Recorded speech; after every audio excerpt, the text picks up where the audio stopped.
let me know when we're ready, Karen.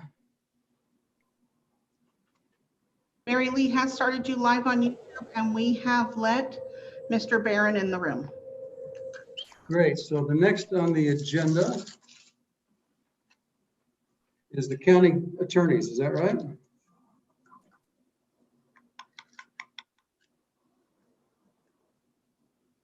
That's correct, Mr. Chairman. All right. Who do we have? Joe, are you online or is it John? I'm on the line. Ah, there's Joe. How are you? Good. Good. Please proceed. Okay. Thank you, Mr.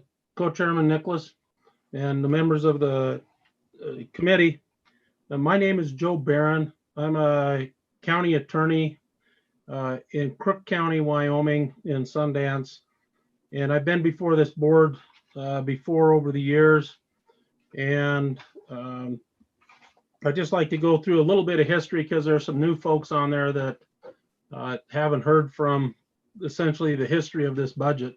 This budget item 160 is a reimbursement budget to the county and prosecuting attorneys across the state. Historically, back in 1981, the criminal prosecution was done across the state by county attorneys. In that year, legislation was enacted to create more professional prosecutors across the state, and a DA system was invented. That is a district and judicial districts. Since that time, Laramie and Natrona County are the only two places that there are actually district attorneys in the state. Interestingly, they're single county districts, Natrona County and Laramie County. Those offices are paid for entirely by the state of Wyoming through your budgetary process. And after this afternoon, after me, you'll hear from both of the district attorneys in this matter. Back then, the DAs were paid for entirely by the state. And then the county attorneys, there was a formula where they paid a portion of the salaries of the county attorneys and a portion of their deputies based on a population figure and $3,000 for each for office expenses. In 2007, some 26 years later, was the first major change in that legislation where you pay half of the county attorney, elected county attorney's salary and up to half, or with a cap of $30,000 per deputy county attorney. There's no payment for office expenses. There's no payment for the benefits or anything like that. The county pays for all the rest of that. Then in 2013, there was a legislative change, and when essentially what it's the addition there was the payments were subject to budgetary appropriation by legislative appropriation for this particular budget. Where we're at today is we have received the supplemental budget that we've worked on. There's been a 10% reduction of that budget from the governor with no additional cuts recommended by the governor's office on that. Understanding the fiscal situation of the states and the counties, that's it. Because the bottom line is when you make a cut at the state level, it affects the counties and local governments that place these up, and so that burden falls back to the counties. Currently of my budget, the funding that comes from the state is about 25% of my total budget. The rest of it is 75% is by the county funds. And that's how it is in all the counties that have elected district or county attorneys, county and prosecuting attorneys. So where we're at this point is in the last biennium, our numbers have already dropped from, I believe, about 81 attorneys down to 75. And of course, the elected officials, nothing's changed there. But the way this budget works is that it's reimbursed by the state and those salaries are set by state statute. You impose a cap on the elected officials by the Constitution. Says the legislature will do it, and then the legislature delegates that duty to another government entity, the subdivision of the state, the local county commissioners who set that salary every 4 years prior to the upcoming election. Currently, that amount for elected county attorneys is $100,000, and after that, the salaries of the deputies are set by county commissioners, and they're set by us, but with consent of the county commissioners. Now, what do the county attorneys do? We prosecute the cases. We do everything the district attorneys do, and then we do all the civil stuff on behalf of the county and the state of Wyoming as well on that. For example, in our civil capacities, we advise the elected county officials. One of the chief things that we do is advise the county treasurers on collecting revenue, property taxes, and things like that. I'd just like to point out that 80% of the property taxes collected by the local county treasurer go to the state, and generally they go to the state school funds. And so if one might think that the civil stuff is totally for the county, that's not true. Most of what we do, from sales tax, if we are involved in any of that, to any kind of a tax thing, the vast majority of those funds end up going into state coffers rather than local coffers for that. Currently, just looking at the district and the prosecutors' caseloads across the state, right now, and this is based upon the filings in the district courts. That's available on the district court and the circuit court's websites that are available by fiscal year on the Supreme Court website on that. And roughly, the DA's offices do a third of the felony cases, and the rest of the other 21 counties do the remaining 2/3 of those cases. And misdemeanors, we do a bit more in misdemeanors. I suppose it's just more traffic tickets and things like that, but we end up doing a bit more on that, around 75% or so on that. So where we're at is with this budget, the 10% going through things. Although nobody's pleased with that particular cut, we understand the circumstances before the state, and we're doing that. Just the way our budget works with the legislation back in 13 is we have a biennium budget. So the initial year, the first year of the biennium, we will not experience any cut in fiscal year 21, and all of the cut, if it's imposed, will be taken back. That will be affected in year 2022. That's by design in the statute, so that it was set up in a manner so we didn't request too much money, and so we could come back and request a supplemental budget to make sure that we had enough in that fund to cover everything. And so far to date, we have. And then whatever money that is left over within that account, since it's based on a reimbursement basis, it reverts to the state of Wyoming.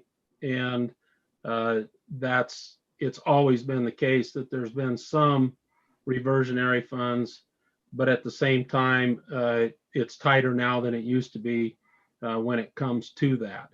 So local conditions on the ground are affecting our offices, and the cuts made in our offices at each county level as a budget comes in. We understand, because there's other sources of revenue that come to the state, from the state down to the counties, that it's not just this budget, but other budgets that the legislature has to deal with, and appropriations to local governments that will also have an effect on what goes on here. So as far as things go, at this level, we're okay. If we go to the 20% or greater reduction in this budget, that could have some fairly devastating effects on offices around the state.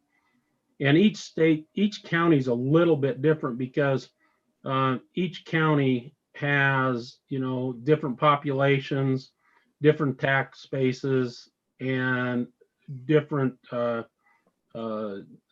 revenues and different levels of things they deal with. If you've got an interstate, that makes a difference versus kind of being a little bit more isolated. But all of us county attorneys try to prosecute the crimes that occur, all the crimes that occur in the county for things. The one thing I would just note to the committee is that there's an effect going on. I know people are looking at reductions in staff and things like that, but where we're at is just so you guys are aware of this, and this affects the district attorneys and folks as well. In this day and age, we are receiving, frankly, in some cases, being inundated with video evidence in cases. And it used to take me about a half an hour to an hour to review a DUI case. Now, given all the evidence that may be available there, that it's, and if it's going to end up in court, it'll take several hours, 2 to 3 hours to prepare for that. And that's not just in that simple a case, that's in almost every case across the board. We've actually had to change the way we do our IT because we've had cases that have had a terabyte of information, and our servers aren't able to do that. So we're using some cloud-based things. We're being impacted. Just so some of you, just to let you know where we've come from on that, when I started and bought my first computers in 1991, we had 30 megabytes on those computer hard drives. That was the hard drive, 30 megabytes. That would hold about 60,000 pages of paper. So things are growing in that particular fashion. Thank you for allowing me to speak to this, and if I'll stand for any questions you might have. Representative Schwartz. Thank you, Mr. Chairman. Hi, Joe. It's been a while. I'm just curious. So because you're doing a 10% cut on your biennial budget, but only instituting it in the second year, how much do you anticipate spending in fiscal year 21? Because this could, if you spent 3.2 million, this would constitute a 20% cut by my math. Am I doing something wrong here? Mr. Chairman and Representative Schwartz, no, you're not. We will have, there's 63, it's, where is that thing? Had that set out. It's potential there that we would have with the 10% cut that we had,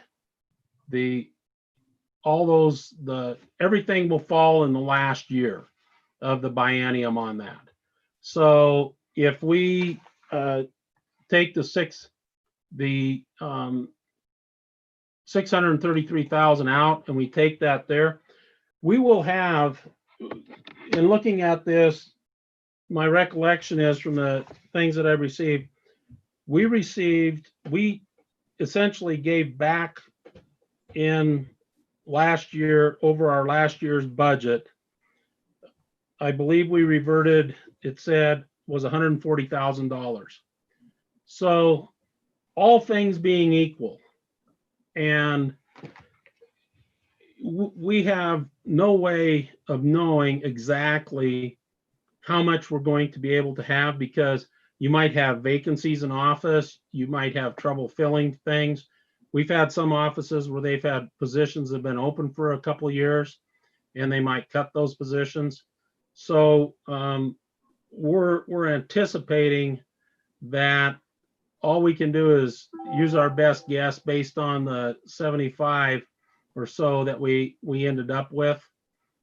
And as far as deputies, because the electeds will all be there. So we know it varies on that, and we know it could go up or down. Next year, well, let's see. Usually when you get around election years, you have people leave offices and stuff. And so you end up dropping, you end up having more vacancies. That probably won't affect this budget. But then when you come on, then you hire more people, but it varies. That's all I can tell you. It just varies depending upon the conditions. So follow up, if I may. Go ahead. Could you get to us the distributions by counties? Yes, Mr. Chairman, Mr. Schwartz, yes, we have that report. I can send you that report. It's Mr. Steve Winders takes care of that. He gets the reimbursement. We have that all on an Excel spreadsheet that I can provide to whomever needs it. Mr. Chairman, Go ahead, please. thanks. So, Joe, I'm a little confused as I following on Representative Swartz' points, and I come down to the governor. He approves that reduction as submitted, but it's not carried forward. Is this a one-time reduction, or is it carried forward? And if it's carried forward in the second year, then is it moved forward as a biennialized amount? Can you clarify that up for me, please?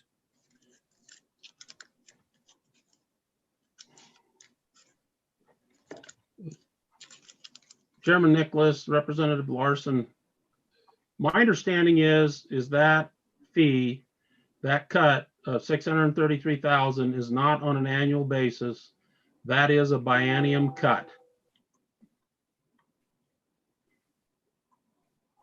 Don, any help there, or Kevin? Mr. Chairman, that will be a cut to their standard budget ongoing on a biennial basis. Okay, great. Thanks, Joe. Further questions? Representative Kinner. Thank you, Mr. Chairman. Thank you, Joe. In reviewing the commentary, and especially in the reduction impact, it talked about the pressure on county commissioners financially with all the different cuts, and that there were some counties currently discussing the possibility of entering into a district attorney system. Could you speak about that a little bit more for us, please?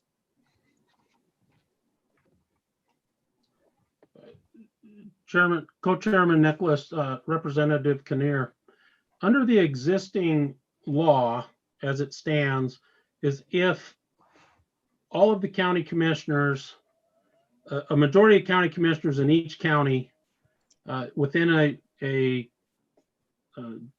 district court, a judicial district court system, say for example, Crook, Weston, and Campbell County.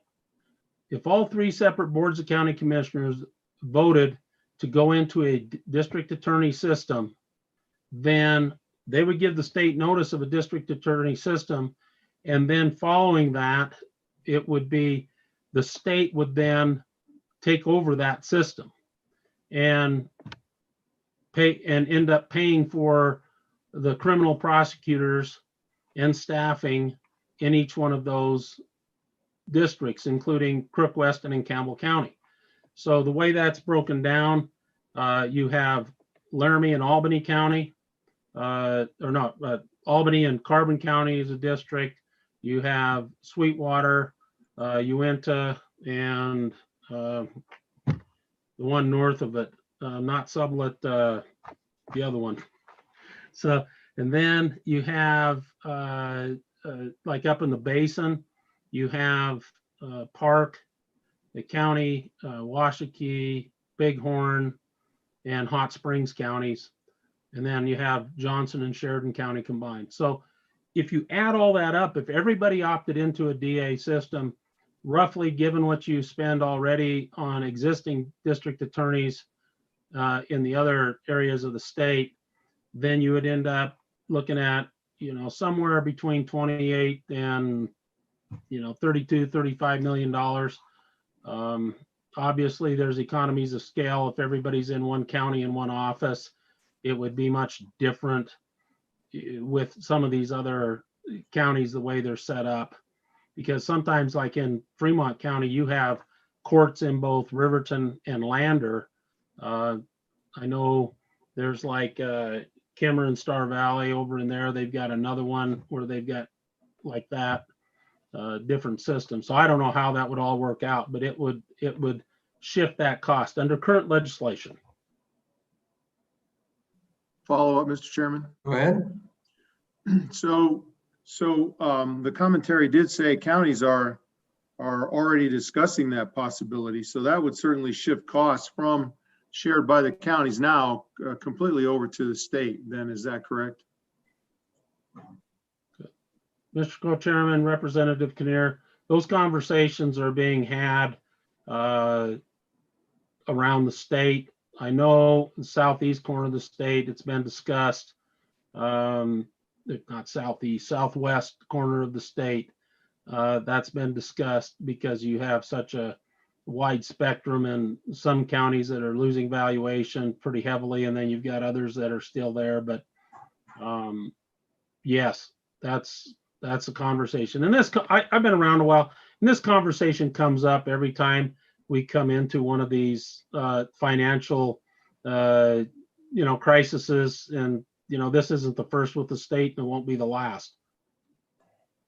Thank you. Further questions? Anything else? All right. I think we're done with you, Joe. Okay, thank you, Mr. Chairman. All right, thank you. Appreciate it.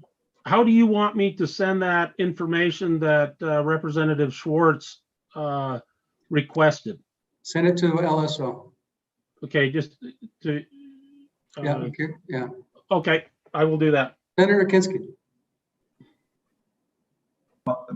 Thanks real quick, Joe.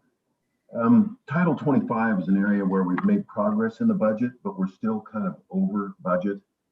And it was suggested to me by some folks in the medical field that they thought it might be helpful if there were just a single Title 25 adjudicating authority. Casper already has a magistrate that handles a lot of that work. Their suggestion to me was that maybe we pass a law that says all Title 25 cases.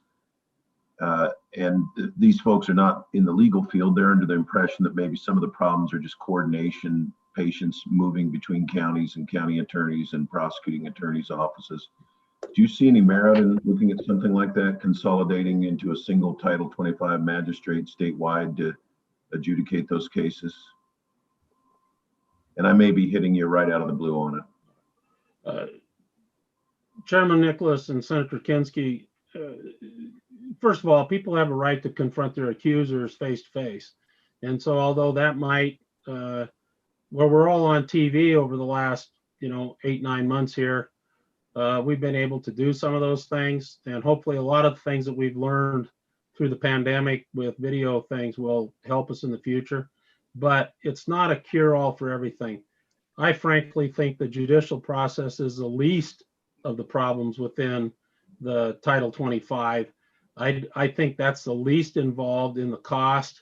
That's frankly the system is already in place for that. It reacts okay with everything. That's not the problem. The problem is there's just not enough bed space for the people that need it. That's the problem. The problem is that you have facilities that still refuse to accept folks. You still have people that facilities, including WBI and the state hospital, refuse to take.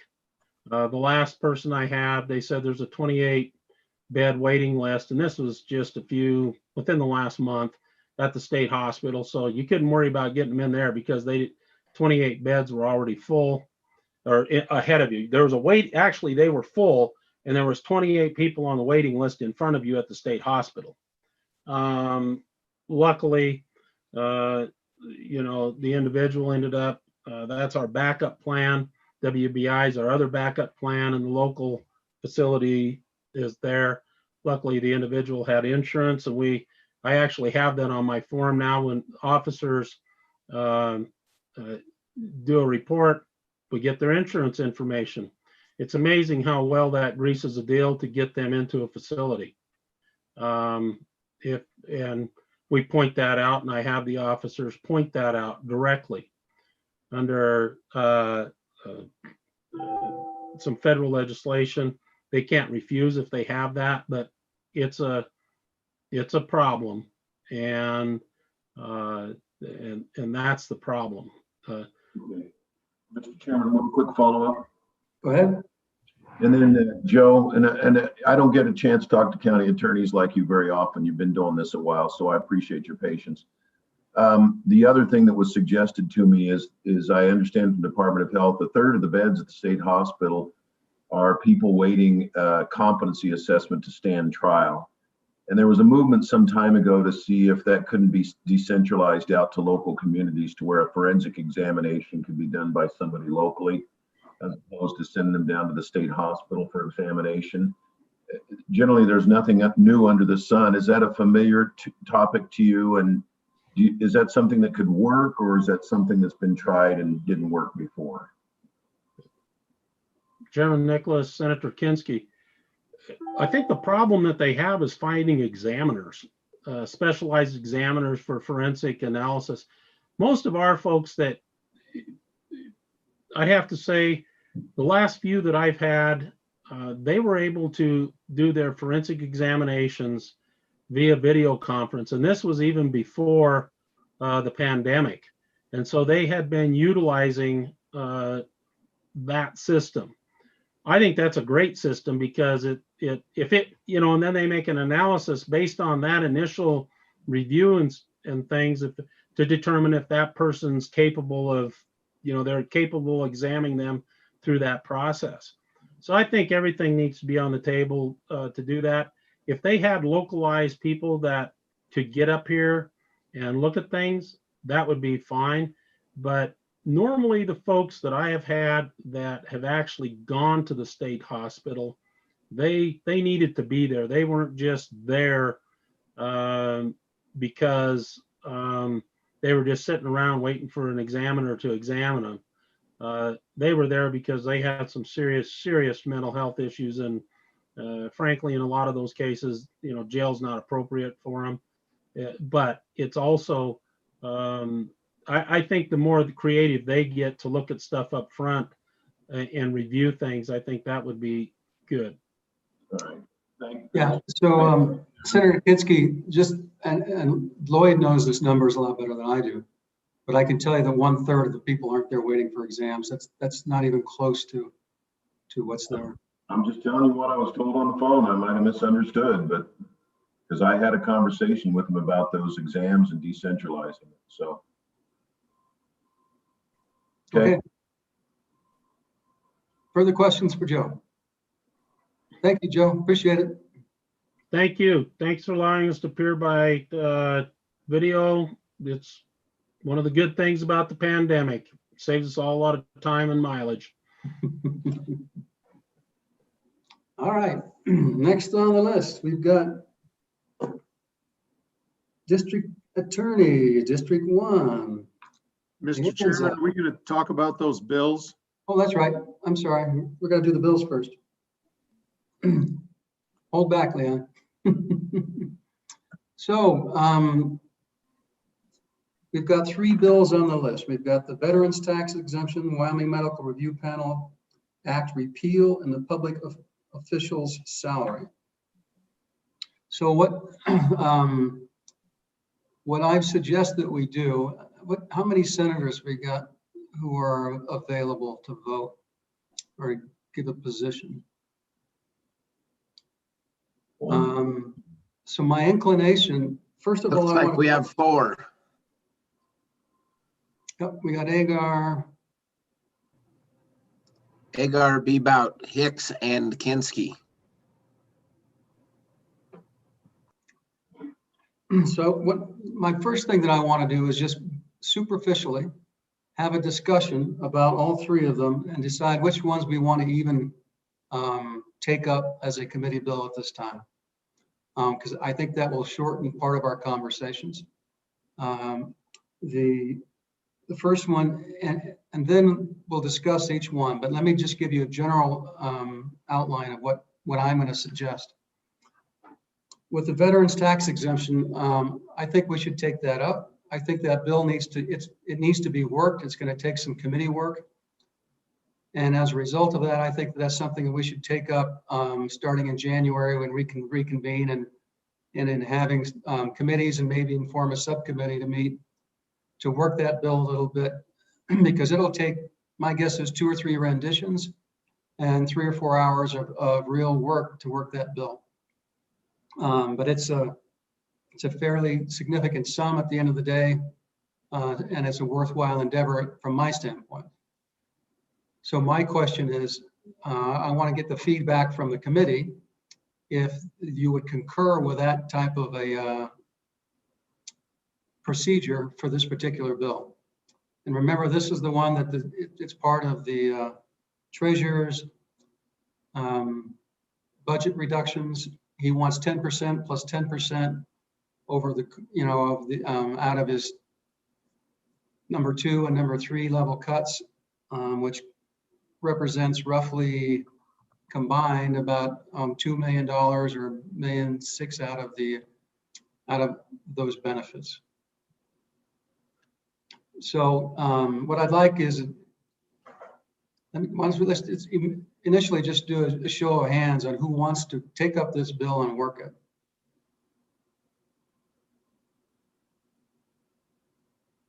So it looks like we got pretty much unanimous agreement on the folks that are visible to me. So that's what we will do. And Mr. Co-Chair, are you agreeable with it? We'll just put this on our agenda, and then when we have our next meeting, we'll kind of review the bill, assign the bill, and go from there.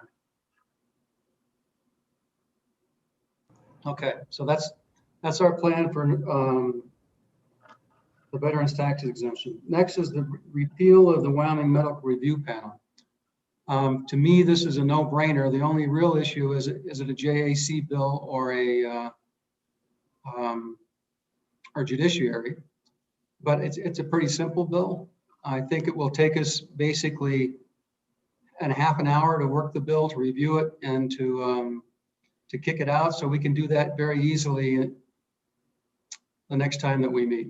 So it's also part of our budget reductions. I think it turns into $184,000 a biennium. But so those who want to pursue, you take this bill, or should we direct it over to judiciary? That's my question. Mr. Co-Chair. Go ahead, Larry. My preference would be to kick that over to judiciary, but maybe we should visit with the chairmans there to see if they've got time to work it. But I know that that's probably on our side of the building. That's kind of the direction that we want to go with some of this stuff. They're the standing committee, so that would be my recommendation, that we kick it over to judiciary if they've got time to take it up. So Don, I think what if we do something like this?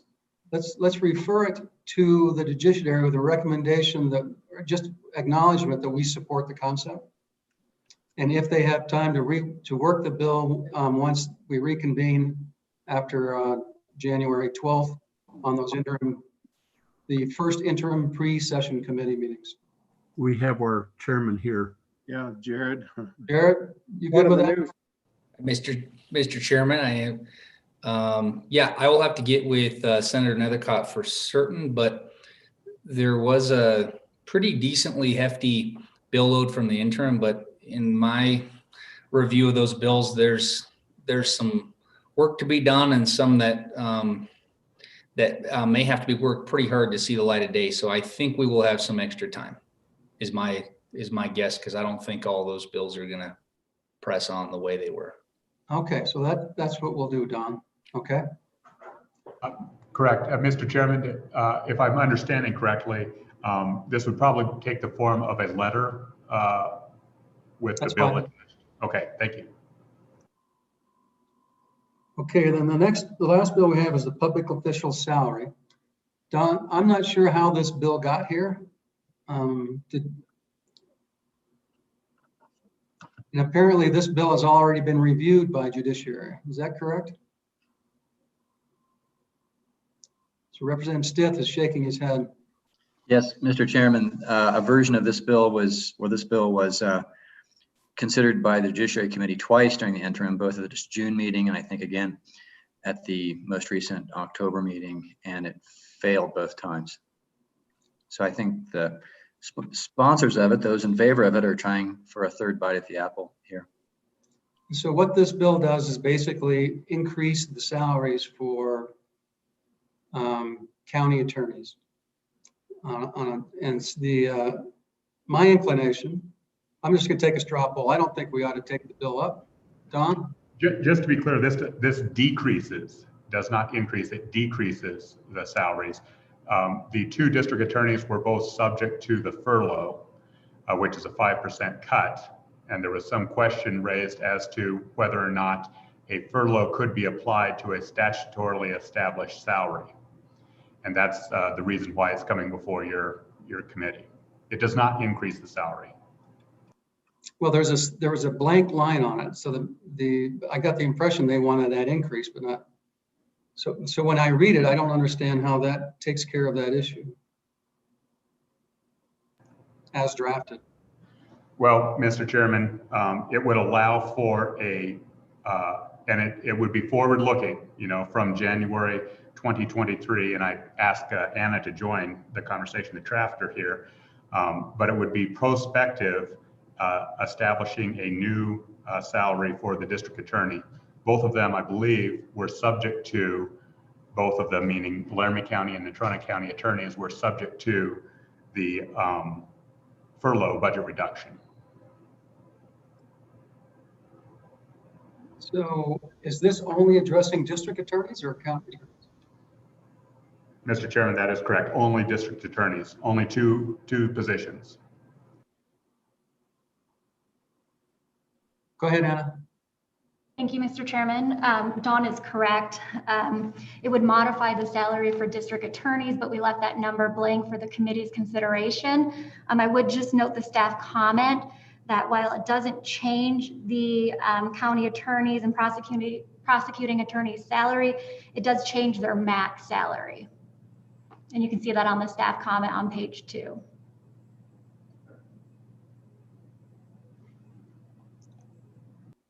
Representative Stith. Mr. Chairman, so if I understand it correctly, if this bill were adopted and the blank were filled in with a number that's lower than $100,000, that would affect not just the district attorneys, but all the county attorneys who receive $100,000. Is that right? Go ahead. Mr. Chairman, that would be my understanding, yes, that it would, the maximum salary that the county and prosecuting attorneys could receive would be lower. So let me go back to my first question. How did this bill get to us, Don?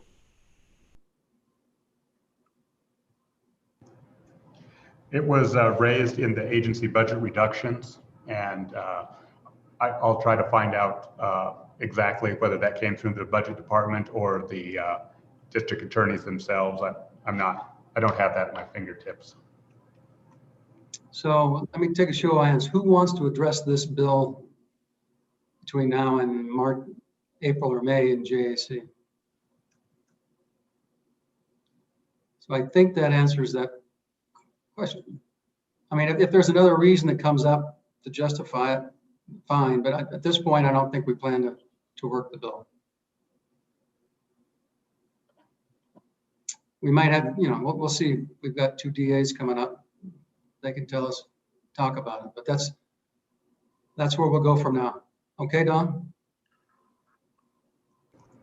Okay, with that, now we're ready to move on to the District Attorney, Agency 151, and Ms. Manlove.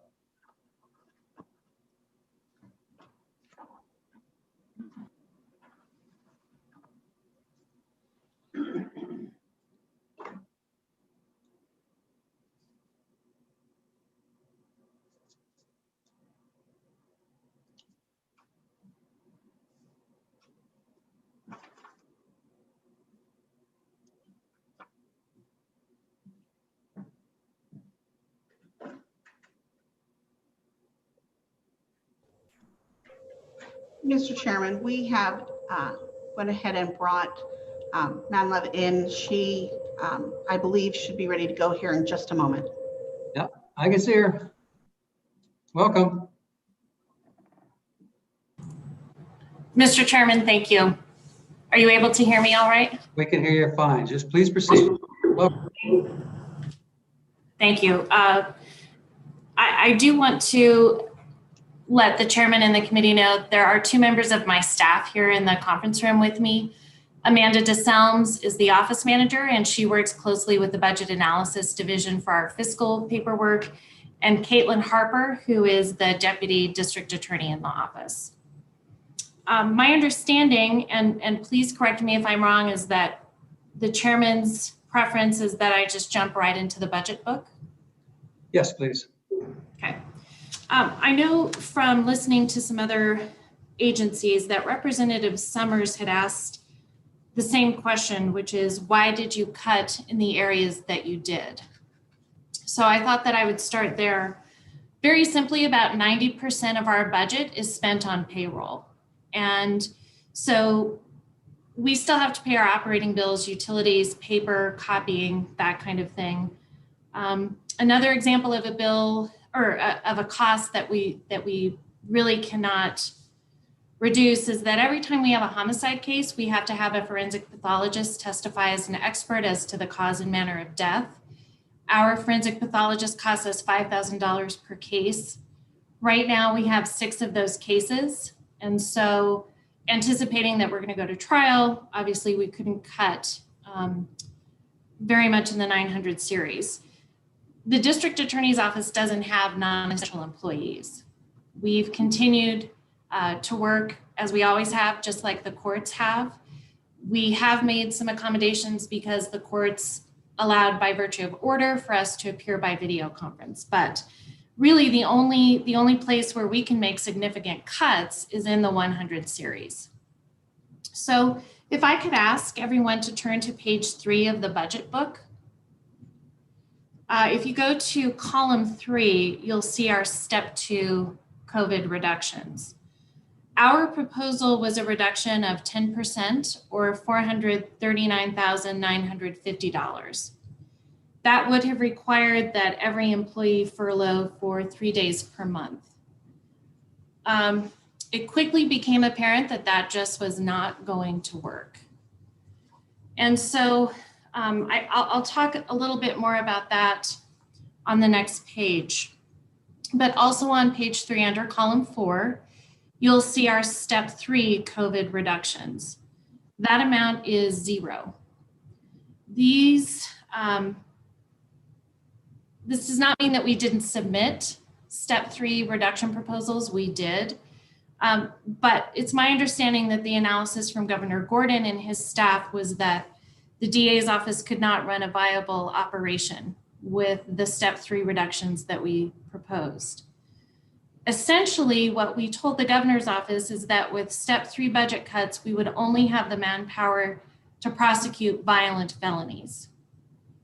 And I'd be happy to tell you what those are. They're defined by this body. The consequence is that we wouldn't be able to prosecute any misdemeanor cases. We would not be able to prosecute juvenile delinquencies, and we would not be able to prosecute any felony that did not meet the statutory definition of nonviolent. So that is the reason for $0 listed in our step 3 COVID reductions. I'm happy to take questions on page 4 or page 5 or page 6 or page 7, but I thought the committee might want to turn its direction to page 8. Under section 6, department exception request priorities. because this really gives you a fuller explanation of what those priorities are and why.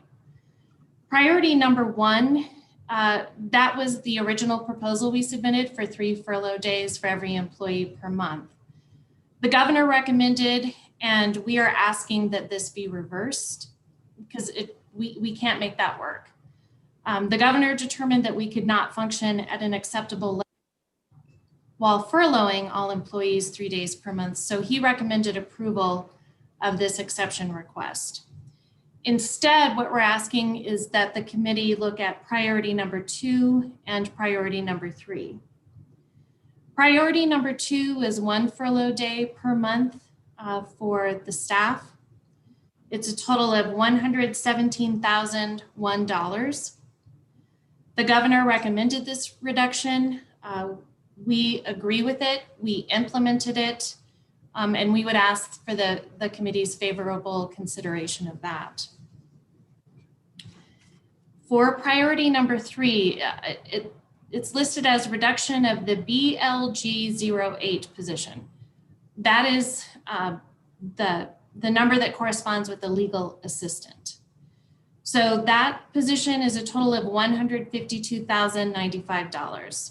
The governor recommended reduction of the legal assistant position. We recommended it. We already implemented it and we agree with it. We're asking for the committee's favorable consideration, largely because we've been able to function without this position since mid-June. It was an existing vacancy. And really, I want to give a shout out to the amazing people who work in this office. Our staff has just taken on that additional workload. And they've absorbed it and they've done it with a lot of grace. And so if this committee chooses to eliminate that legal assistant position for a total of $152,095, we can still operate because we have been since mid-June. Priority number 4 is retention of ATPA01. That position is an entry-level misdemeanor attorney. And that is a total of $178,229. The governor recommended retention of this misdemeanor attorney position, which we agree with and we're very appreciative of. There are only 9 state-funded attorneys in the DA's office, and the elimination of even just one affects our ability to be able to fully fulfill our statutory and ethical obligation in regard to prosecution of misdemeanor cases. This is currently a vacant position, which has left us unable to prosecute misdemeanor cases that don't fall within what I've identified as priority areas. Those are cases where there's no identifiable person who's a victim. And the reason I point out person victim is that we have a lot of animal cruelty cases in Laramie County, but when we have to choose between a person crime and an animal crime, our priority falls on the person. We've been unable to prosecute the vast majority of misdemeanors through the Cheyenne Police Department. And the work that we've done with the police department, specifically Chief Kozak, really has been exceptional. When I went to him in September and said, we're going to be really, really under-resourced, is there any way that the city attorney's office through municipal court could take the majority of your citations?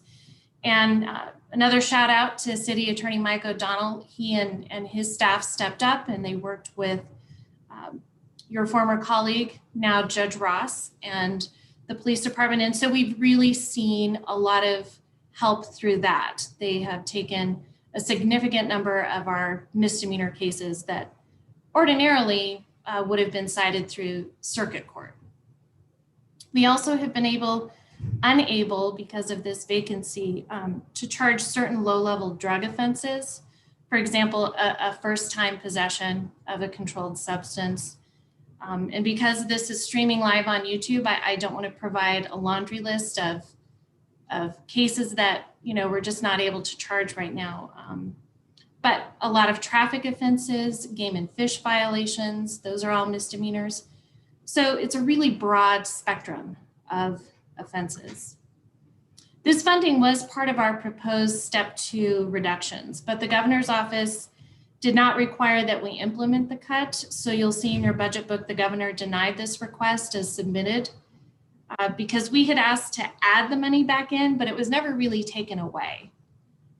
So we simply have not filled the position up to now because of the uncertainty with the budget outlook. And then priority number 5, the case management system, I'm respectfully withdrawing this exception request in its entirety for the total amount of $212,522. This case management system is software that both my office and the district attorney's office in Natrona County utilize.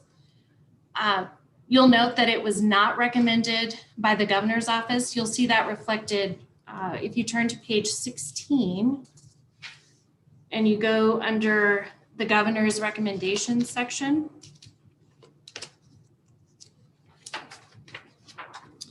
When I read that in preparation for my testimony last week, I reached out to my counterpart in Natrona County, Dan Itzen, and I was really curious to know what he had been quoted by this same vendor. I'm happy to give you the long version explanation, but essentially what happened is Laramie County was quoted a $50,000 per biennium cost for this software. I'm sorry, Natrona County was quoted a $50,000 per biennium cost for the software, while Laramie County was quoted over $200,000. The reason I raised this issue is that I think it really brings attention as to why this budgeting process is important and why it works, because based on the budget analysis division, this committee's work, Mr. Itzen and I were able to get on the phone yesterday with that vendor and leverage these very different quotes that we were given. And my office has now been quoted the same cost that Mr. Itzen's office was quoted. The explanation that they gave us is that I was given a quote for one product and he was given a quote for a different product. My product was the Cadillac and Natrona County's product was the Camry. Well, I don't need a Cadillac. I just need a Camry. So my office will be able to find that $50,000 within our existing biennium budget. And that's largely because we have totally eliminated out-of-state travel. We've totally eliminated paying for any kind of professional development or training. We do that that's offered free. And even our in-state travel is significantly limited. Right now, I'm only paying in-state travel expenses associated with conflict of interest cases where I've had to ask a different prosecutor in the state to take that case for me. So that prosecutor has to travel to Laramie County, not in all instances, but in some. So we're no longer requesting the $212,522 for the case management system listed as priority number 5. And I apologize that I was not able to get that correction out to the committee before today. But it's good news, I think, I hope, anyway. So the summary is that the Laramie County District Attorney's Office is asking in the Section 6 Department Exception Request Priorities the same thing that the governor is recommending. Priority number 2, 1 furlough day per month. Priority number 3, reduction of our legal assistant position. And then priority number 4, retention of that prosecutor position. What we found, what we believe is that we can take these step 2 reductions as recommended by the governor's office. And although it does impact our operations, it won't radically change our statutory or ethical obligations. Okay, questions? Oh, we have the after lunch blues here, it looks like. Representative Olson. Thank you, Mr. Chairman. Leanne, so this is on priority number 4. And I guess I keep each budget, I keep looking at district number 1 and district number 7. And I know they're not necessarily apples to apples, but population wise, et cetera, pretty darn close. So my brain is always at least for 4 years, I've tried to square the difference between the two budgets, and why there is a difference in a pretty significant difference in FTEs, especially when you're asking for the retention request. There's about an $800,000 difference between the budgets, and a difference of could be 3-4 employees if you count your AWEC position.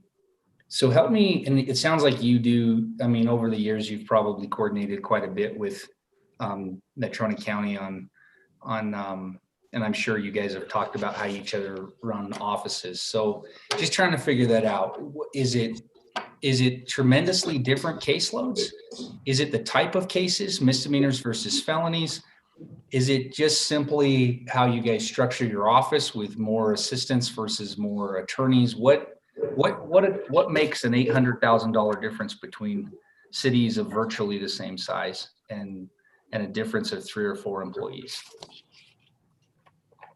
Mr. Chairman, Representative Olson, I appreciate the question. It's a fair one. It's always put to this office, and I think there are a couple of explanations.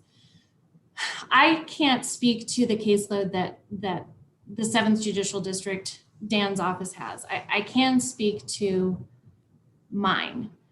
I will tell you that because of the impact that we've seen with COVID, we have seen a reduction in our caseload. And I spoke to that earlier, particularly in relation to the Cheyenne Police Department citing its misdemeanors into municipal court. But one of the things that historically has always been different is how those budgets are allocated. For example, if you call the district attorney's office here in Cheyenne, there's a dedicated full-time receptionist who answers that phone. And there's a part-time AWAC position as well. The difference with that $800,000 is that when you call Dan's office, there's not a dedicated receptionist. That's not a standalone position. My understanding in talking with Mr. Itzen is that those duties rotate through different support staff. Another difference you'll see if you really look closely at the budgets, I allocate funding to a private investigator in the DA's office. My understanding, at least the last time Dan and I spoke about it, is that that's not a position that he funds. My investigator is somebody who has had decades of experience in law enforcement in Wyoming, both as a patrol cop. He was in Fremont County. He was a chief of police in Torrington. He also worked for a very long time with DCI. And what he's able to do for us, I mean, he would be embarrassed, I think, if I said it, but he's worth his weight in gold. The follow-up investigation that he's able to do, particularly when we talk about phone calls that inmates might have from the detention center, he's able to access those calls. In our more complex cases, child sexual abuse, homicide, there's a lot of investigation that he does in those cases. So I think your point is fair, Representative Olson. How does all of that add up to $800,000 difference? But what I can tell you is that we try very, very diligently to be as penny pinching as possible. And we really believe that the funding that we have, we're spending where it should be spent. Mr. Chairman? Go ahead. So, Mr. Chairman, thank you. I was kind of on afternoon snooze until what was just said. And then I do raise a concern. And that is, if you're hiring basically law enforcement to do investigative work on the state's dime for what is a county function, in my opinion, I don't know that that's fair. I don't know that that's a fair trade-off. You know, Natrona County doesn't do that. You do that. I understand the need for what you do, but it still seems like a law enforcement function that now then we, the state of Wyoming, are paying for. So help me get over that, please. Mr. Chairman. Yep. And Representative Summers, I appreciate your perspective, and I can't even say necessarily that I disagree with it. I think the important thing to recognize is that I'm not the county attorney. I can't tell the sheriff's office what to do. I'm not the city attorney. I can't direct the Cheyenne Police Department or their officers what to do. I am a state-funded entity, and really that is the limitation. I can always ask, and really too, I think we need to recognize, at least within Laramie County, because that's what I know, the Cheyenne Police Department and the Laramie County Sheriff's Office and Wyoming Highway Patrol, which are where we get the majority of our cases, have for years and years worked at really the same staffing levels. And so they're doing a lot more in terms of patrolling and investigation with the same number of people. And I'm not trying to make excuses. I'm simply trying to provide a fuller explanation. Because Representative Summers, I think your point is well taken. It's simply that, particularly in complex cases, multiple homicides, and those kinds of things, I do need additional resources that law enforcement just is not able to dedicate. Mr. Chairman, just and maybe either the district attorney or Kevin can get me the amount of money that is associated with that private investigator in the 100 series, so I understand how much that cost is. Thank you. Okay, further questions? All right. Mr. Chairman, Go ahead, Kevin. real quick, I made an error in the profile. I did not capture the supplemental funding coming back on step 2. It totals 339,896, 170,854 for DA1 and 169,042 for DA7. I'll get that profile updated, and then there's a school foundation program issue where I transpose number as well. So I'll get the profile updated to those changes. Thank you. Okay, appreciate it, Kevin. Any other further questions? All right. Well, thank you, Leanne. Appreciate your time. We know that it's tough times, and I think you may have heard it, but and the governor also recommended that the legislature look at legislation which starts to modify the district attorney funding makeup, so that just because there really is an imbalance between what the state pays the Trona and Laramie County and what the other county, even though there's a separation between county attorneys and district attorneys. But it's a significant amount of money, and so I think we can reasonably anticipate that effect, either out of this committee or out of judiciary. So, that may help, it may hurt you. That's kind of how the cookie crumbles sometimes. So I appreciate the committee's time. Thank you, Mr. Chairman. You bet. Bye-bye. Bye. Okay, we'll switch over to Casper and District 157.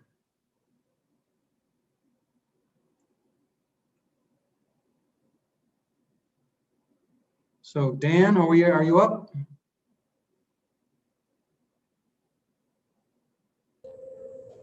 I'm sorry, Mr. Chairman, this is Karen. He has not joined the meeting. All right, well, we'll give him a second. So while we're waiting, do we know, Jared, if that's another issue that the judiciary may address, or what's your thinking on that?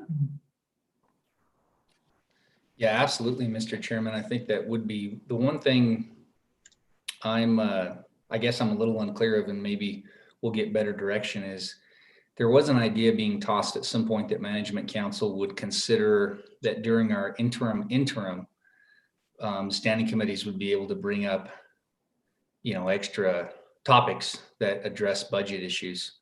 So I'm not sure how you direct that particular issue to my committee. I think we would definitely take it up, and I think it is a budget saving issue.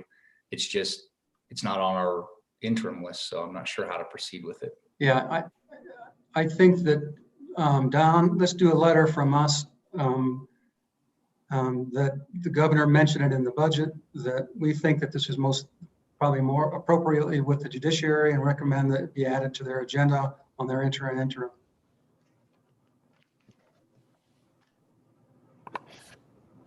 Will do. Okay.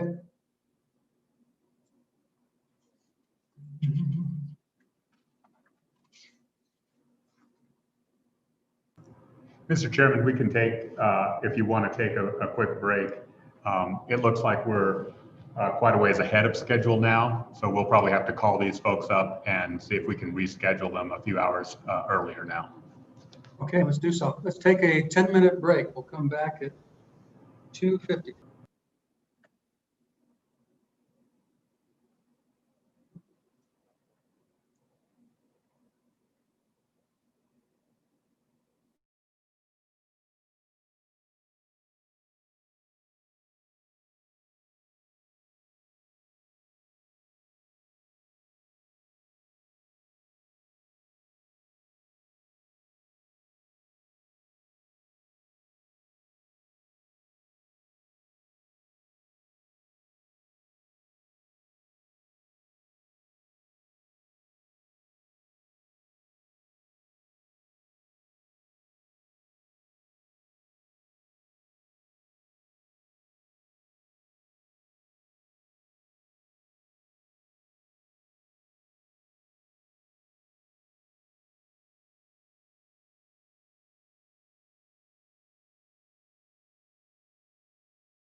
Councilor or District Attorney Itzen, can you hear me? Would you like to test your mic? You are live on YouTube. Yes, I can hear you. I need to turn up my volume. There you go. They'll be back shortly. Thank you, sir. Thank you.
Okay, we're at 2:50.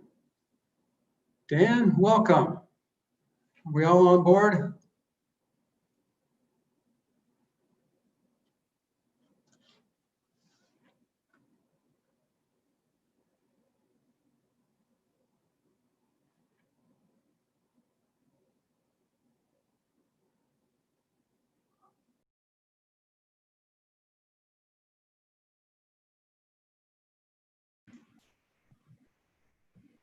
Good afternoon, Mr. Chairman. Are you able to hear me?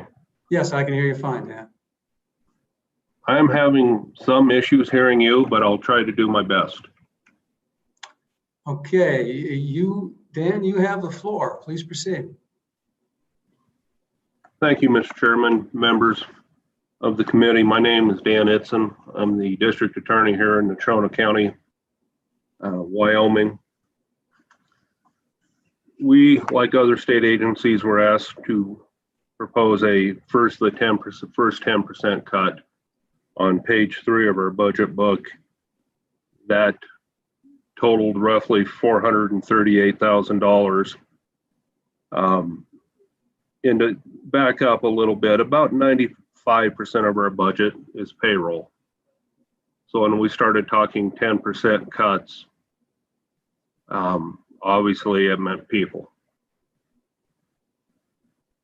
We ended up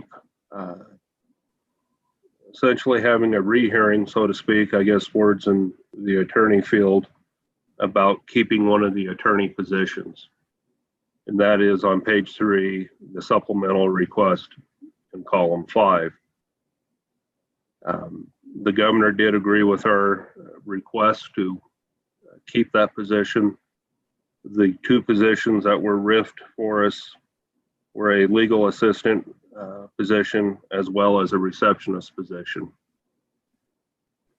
The total of that for our agency was just shy, of $270,000, or 6% of our budget. Once the step 3 was asked, we proposed for the governor's office review, we would have to lose 2 more positions, those being a victim witness coordinator and yet another legal assistant. The governor, in his budget to the legislators, indicated that he would not cut our agency anymore. However, that was our next step if we had to get there. I went back and tried to look at some figures from the office itself, and I was able to get on the Supreme Court website under reports and stats and kind of look at where our numbers fall. In the fiscal year 2020, the district attorney's office, according to that Supreme Court website, filed 434 felonies. It was down a little bit from 2019, where we had filed 449 felonies. Both of those years are substantially up from 2018 and 2017, where we were in the 300 range of felonies. With respect to misdemeanors, and these are misdemeanors that we attend. They may not have an open file with our office, such like a speeding case, but it still takes attorneys' times and needs. In 2020, we have almost 7,300 cases that were filed in the circuit court in Natrona County. In 2019 fiscal year, it was 7,700 cases. We're extremely busy. The loss of the receptionist and the legal assistant, now my staff kind of does what you would call double duty. We rotate phone calls. We've had to reschedule where people sat. We are in a secure building. You simply just can't walk in. And we have those duties rotated along with the normal duties and the requirements as set forth in statute and the Constitution. The result of those cuts was a letter sent to the local law enforcement outlining 17 felonies that we could no longer handle with the loss of staff, and those are all at the misdemeanor level here in Natrona County. Excuse me. As I pointed out to the governor's office, the loss of an attorney is extremely critical when you're handling this many cases. Diane Lozano with the Public Defender's Office had a presentation about 18 months ago, or 2 years now, talking about ABA standards and how many cases an attorney can handle at a given time.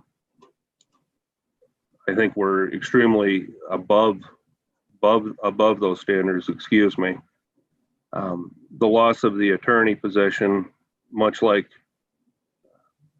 Miss Manlove, we will have to start looking at what felonies we end up charging in this jurisdiction and which felonies we will not charge. And frankly, that's a difficult position to be put in, and explain that to victims who have been victimized. And really, it's not a great position as a prosecutor. Obviously, our job is to attempt to do justice, and knowing that we can't do justice because we simply cannot keep up with the volume of cases is an issue. Over the 20 years I've been here, there have been changes with cases. I think the easiest example to understand, when I first started in 2000, dash cam videos were a new item.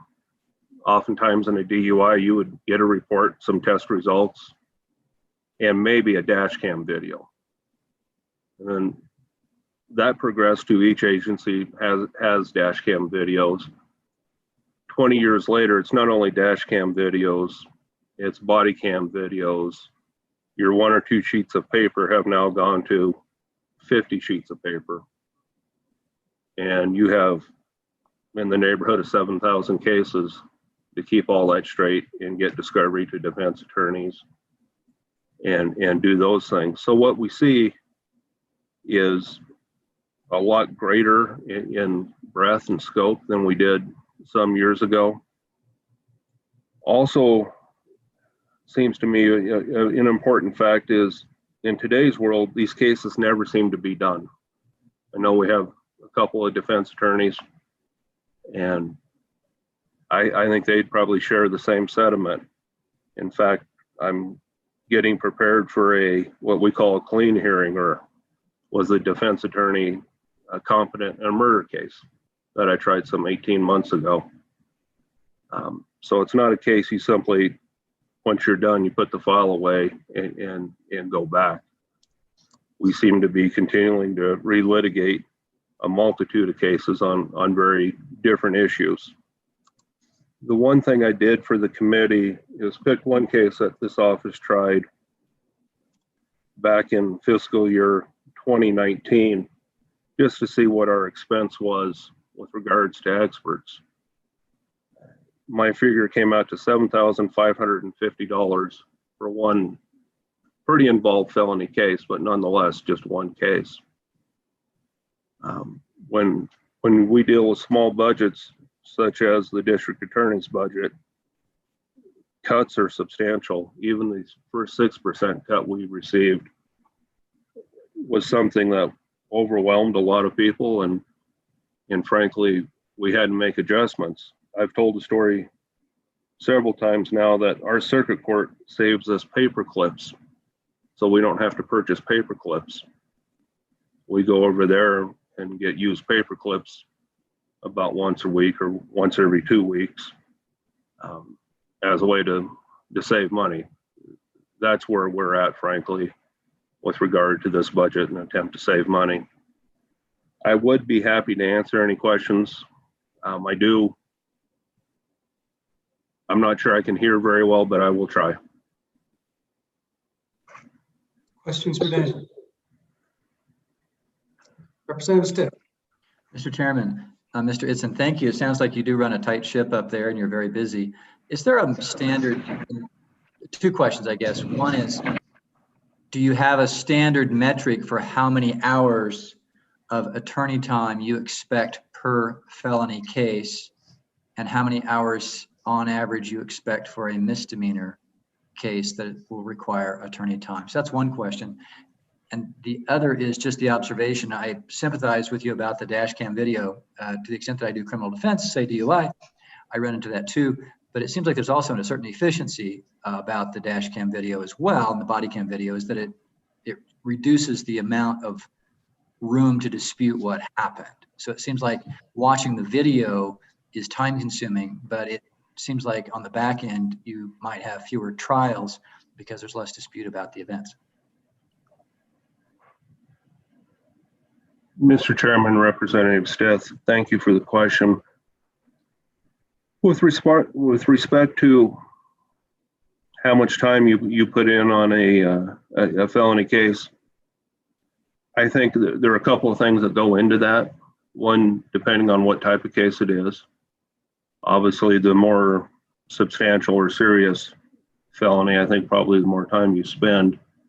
And secondly, the other part of that matrix, I think, has to be if you're in trial or not. I think a good rule of thumb on most felony cases that go to trial, for every hour that you're in court, you've probably prepared 4 hours.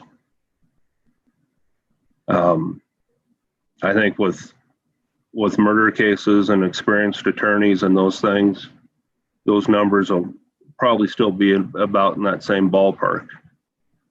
With respect to how much time you put in on a misdemeanor case, I would be willing to wager probably about half of that, assuming they go to trial and assuming it's what you would call a run-of-the-mill misdemeanor case.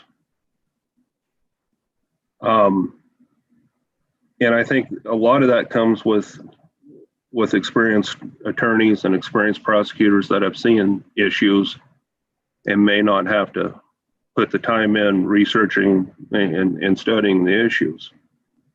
I can tell you right now, we're getting fairly close to losing a lot of inexperienced prosecutors in my office. They're looking, in fact, one just took a job last week at a private firm just because of the instability and not sure what attorney, if an attorney was going to get cut, those type of things.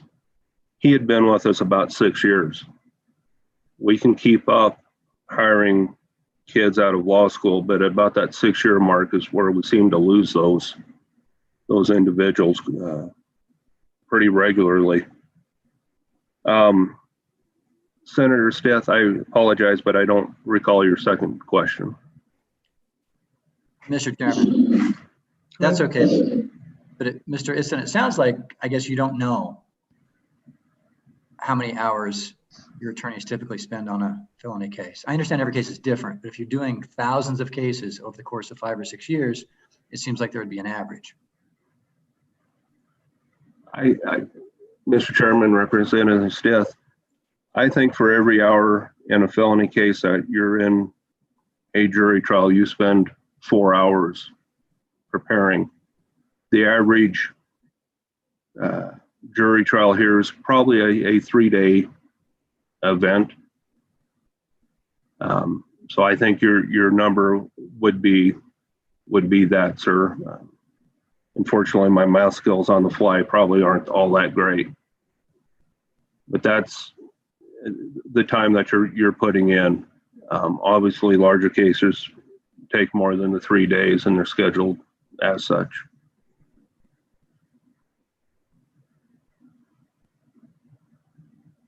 Further questions? Representative Walters. Thank you. Thank you, Mr. Itzen. Your counterpart in Cheyenne used furloughs for some of their cost savings methods versus reduction in force. I'm just curious what your reasoning was for not taking a route similar to that. Mr. Chairman, Representative Walters, thank you. To me, furloughs, frankly, let people go look for other jobs. They just took a pay cut. And I have a staff of 19 funded state employees, 2 grant positions. And my fear, and somewhat realized from what Ms. Manlove's currently going through, would be that the attorneys would walk away. I've already had attorneys leave this state office to go to another state office because of higher pay. My fear was you would see that in a mass exodus versus trying to do a targeted strike, so to speak, sir.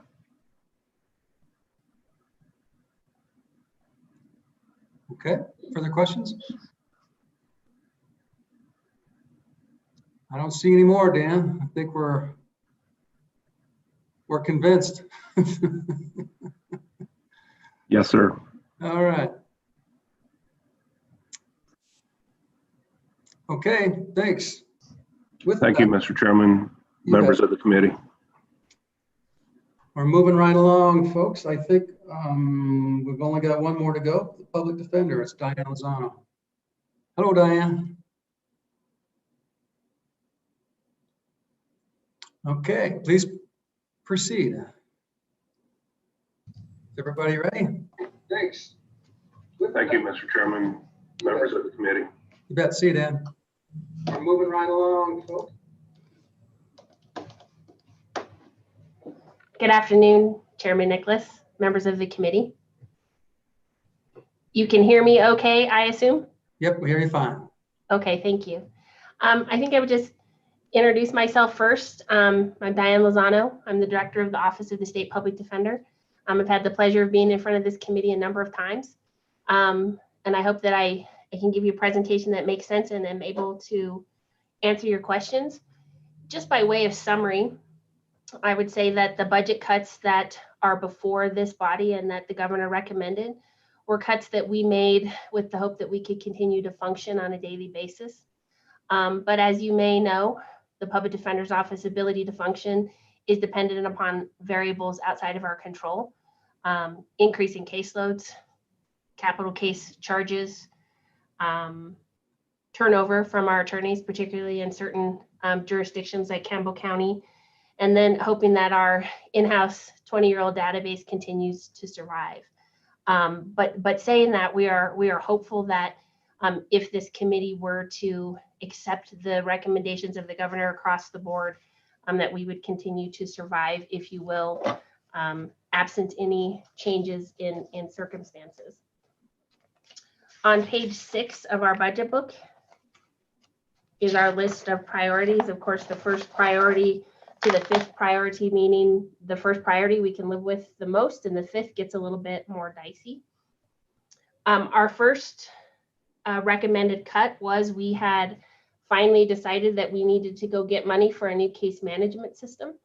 We have a home programmed and grown database system. It really is not a case management system. It enables us to track our cases and run minimal reports. But it's that database upon which we base most of our budget requests. It's how we determine how busy our attorneys are and what our caseload maximum standards are when making our budget requests. We were hopeful that we could have a case management system that would enable me to answer your questions more thoroughly without having to get help from ETS, would enable the director and the supervisors to look at a screen and know exactly how many active cases we have in a field office or in the agency. And I have to tell you, we live in fear that our in-home database system is going to crash and we don't know what we're going to do. But we're hopeful that we can get through another 2 years or so, maybe longer if we have to, without the funding for that. So we're comfortable making that sacrifice, if you will, as outlined in our priority 1 of our budget. Seeing no questions, moving on to number 2. The state public defender has an ethical obligation to ensure that her attorneys are in good standing. A lawyer, to remain in good standing, has to have so many continuing legal education credits every year. And of those credits, you have to have 15 a year. 2 of those also have to be ethics. What the Public Defender's Office has done historically is hold an annual conference. And at that annual conference, we provide the full 15 hours to our attorneys, and we include ethical credits. We train our attorneys not just on how to do a trial, but we talk about issues that are unique to the public defender's office and the public defender practice, if you will. You know, I think sometimes people think public defenders are just representing defendants, and our goal is to find loopholes and to get people off. Certainly, I believe we're an important part of the public safety mechanism that we have in the state of Wyoming. We work hard to ensure that justice is served, whether that's necessarily always what our defendants wanted from the outside of their case or not. But my lawyers have to practice all kinds of law. They have to understand science and forensics in their DNA cases. We sometimes are marriage counselors. We have to learn how to talk to people who are in difficult relationships. And we have to understand contract law and theft law and how to read medical records and those things. So we try to provide that to our attorneys. But given the crisis that we're in, we felt we could maybe do away with having an annual conference this year. I would tell this committee that the Wyoming State Bar has offered and is providing a training for us free to my public defenders Friday. It's a virtual training. So we're trying to make up for that hole. I certainly hope in the future we can continue to provide that training to our public defenders. Other than just sort of the ethical component of it, public defender work is hard.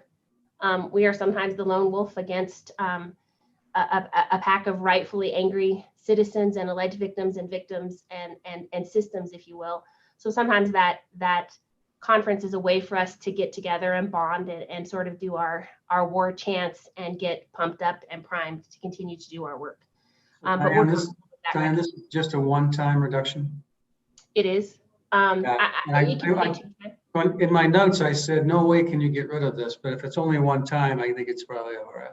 And I would agree with that. I would hope it's just one time. All right.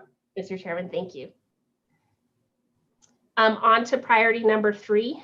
And this one, I think on paper looks maybe a little bit more severe than it is. We have offered up an attorney position and a legal assistant position that was based in our Newcastle office. The 6th Judicial District has 3 counties, Campbell County, Weston, and Crook County. And our Newcastle office was handling Representative Larson, hold on one second. Sorry. It's all right. We'd like to interrupt. That's okay. I apologize. Thanks, Diane, and I apologize. I want to go back because I scrolled down on if I understood that question that Chairman Nicholas talked about. The governor's recommendation shows that as a biennial reduction on your, does that just mean you're going to take the reduction for that conference on the amount, but you'll continue to provide the conference funded some other way moving forward, or but the cut stays in your budget? Mr. Chairman and Representative Larson, that's correct. And I guess by one time I mean this biennium. There may, depending on how the rest of this year works, caseloads did decrease by about 900 cases over the year, I think because of the pandemic. And so maybe we would be able to find funding elsewhere to have that conference. But certainly it is a recommendation for the biennium. Thank you. Representative Schwartz. So back to the 6th Judicial District, our Newcastle office was. Hold on, Diane. I got another arm up. Thank you, Mr. Chairman. So Diane, you just said, and I'd asked you about this earlier, you're down about 900 cases this year. As a percentage, what is that? You know what? I'm not good at math, but let me see if I can. How many cases do you have? So it looks like maybe it's about a 7% decrease. Representative Schwartz, I apologize, Mr. Chairman, Representative Schwartz. We represented in fiscal year 19, 15,170 defendants across the state. And in fiscal year 20, that number dropped to 14,202. Of our field offices, we have 13 trial field offices. 5 of them increased in caseloads and the rest decreased. So that averages out to a little bit of a loss of caseload. Okay, thank you. Could we get those numbers again? Sure. Mr. Chairman, the numbers are In fiscal year 19, we represented 15,170 defendants. And in fiscal year 19, 14,202.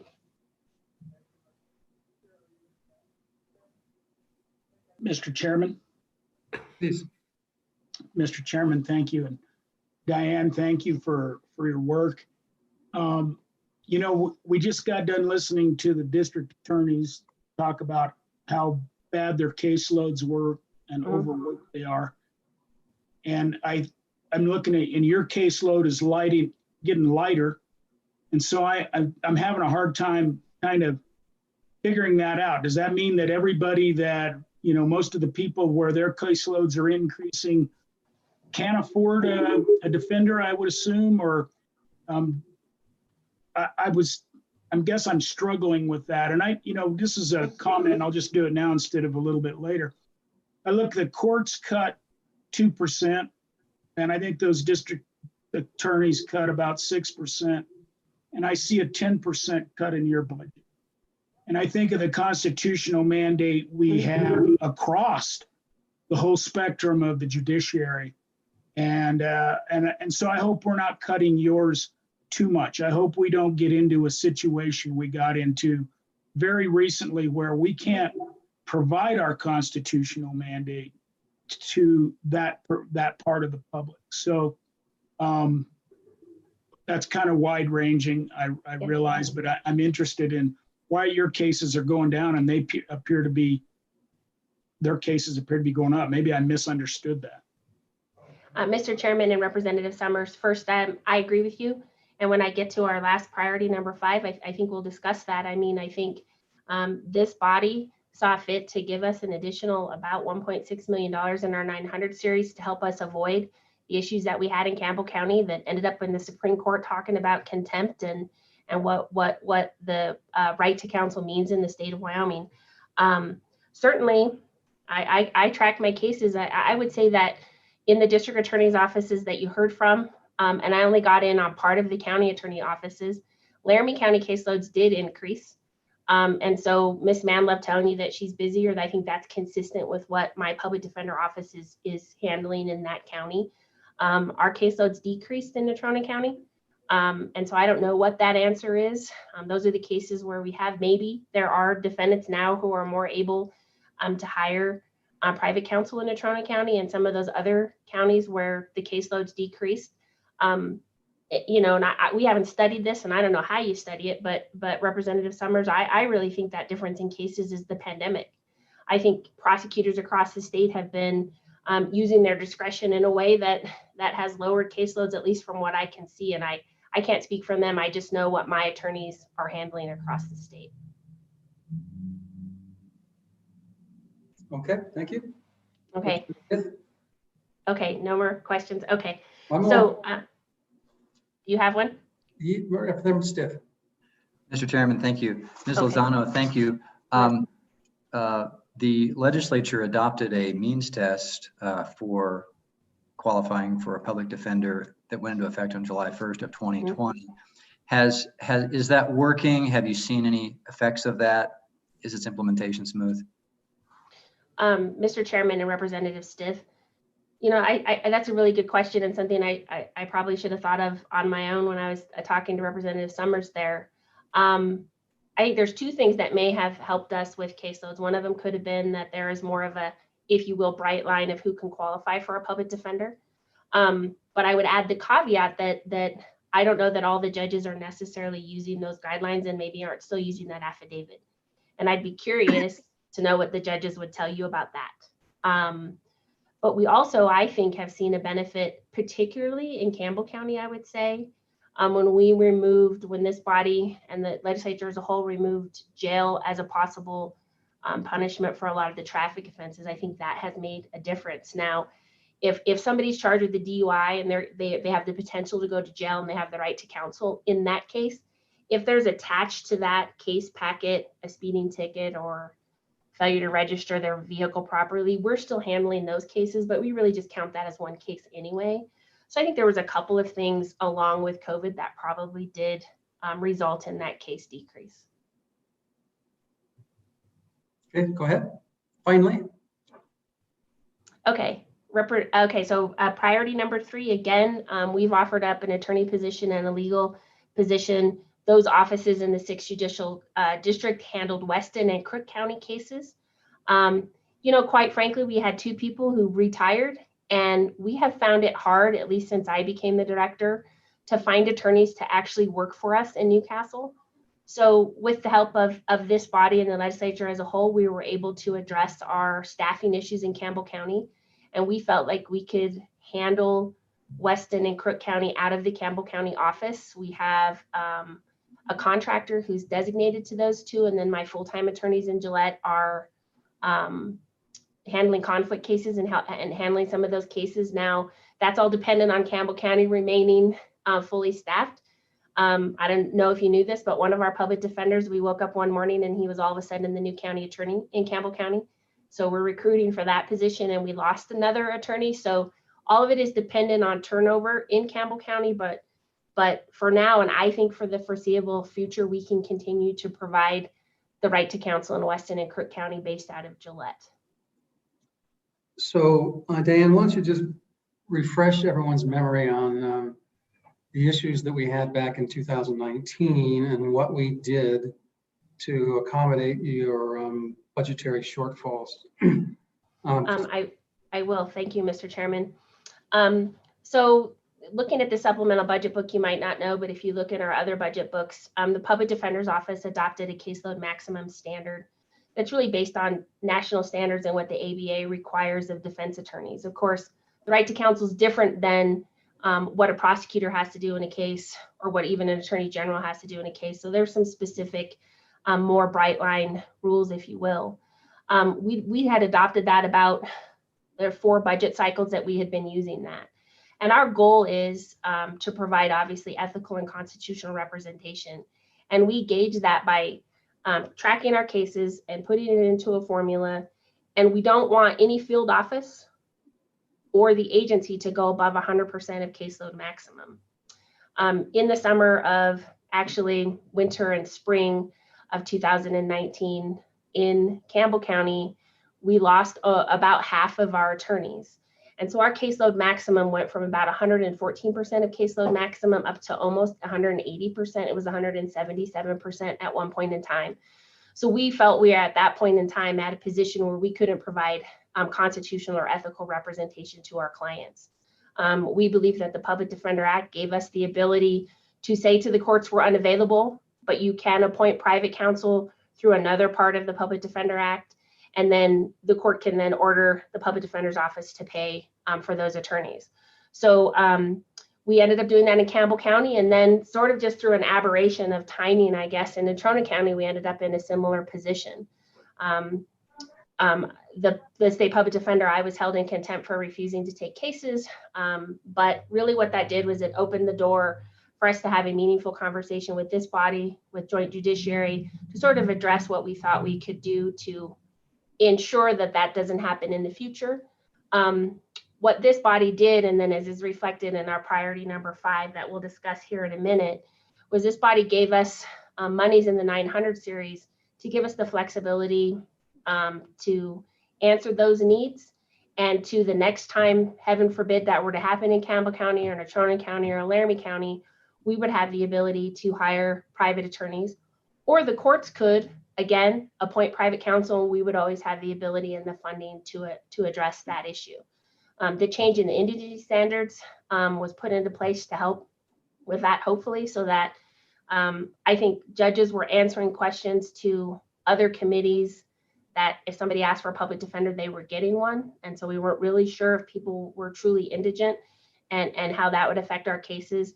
And then, as I stated earlier, removing jail time for traffic offenses, I think, has made a difference in this last fiscal year. And I think over time will make probably a pretty big dent in that as well. So again, priority 5 is we offered up some of that flexibility and that money in the 900 series. And it kind of brought us back down to where we were in 2019 in terms of what funding we have. And so again, I think we can get through it, but it's all dependent on how many attorneys continue to work for me in Campbell County or elsewhere in the state. So that's how we addressed it, I think, Representative Chairman. Okay, great, thank you. All right, please proceed. Okay, so priority 4 was a scary one for us, but one that makes sense to me, and it's all dependent on when a prosecutor with their absolute unfettered discretion decides whether or not to seek the death penalty in a first-degree murder case. We have no active capital cases at this point in time. Our capital case funding is a funding that's tied to the biennium, so we don't get it necessarily every year. It's an exceptions request. In the past, we haven't been able to roll over some of the extra monies, but essentially we have been able to do that.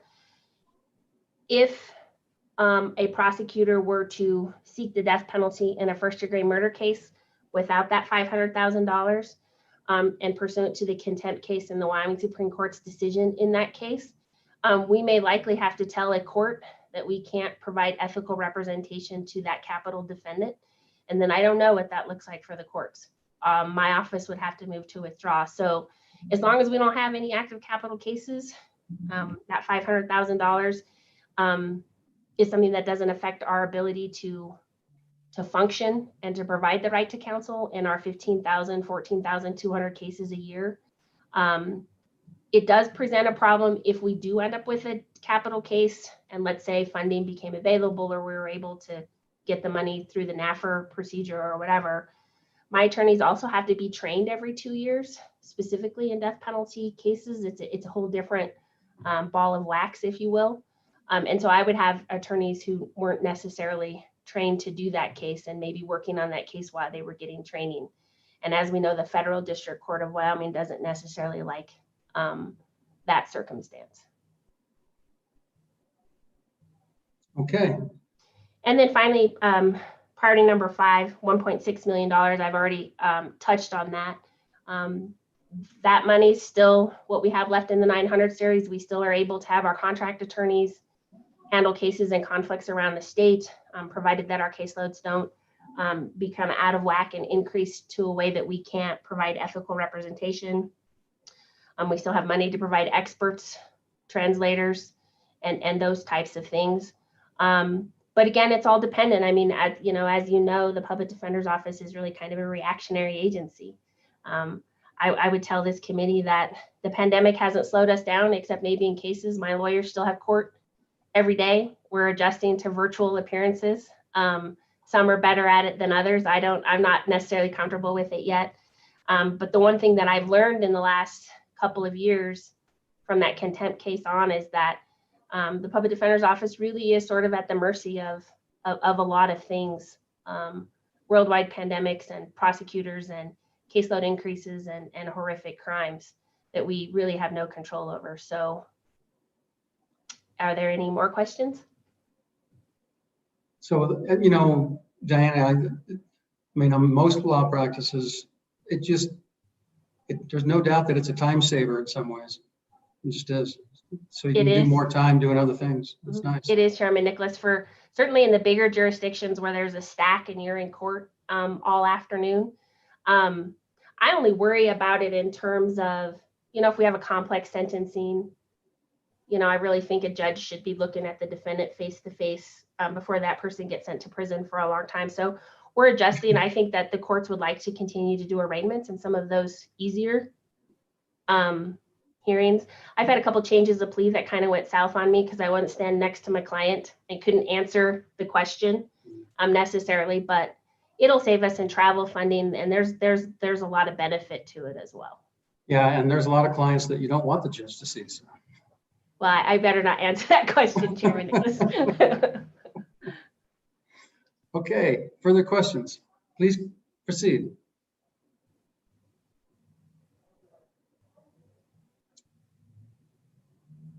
So where are we on your budget? Anything else? Nope, that was the last priority. All right. Okay, Representative Schwartz. Thank you, Mr. Chair. So I'm just curious, as we see more of these misdemeanors, traffic stuff that won't be coming through your office, when you do case counts, are they actually going to be more complex and require more effort because we're getting rid of some of the easy ones? Mr. Chairman and Representative Schwartz, that's an interesting question.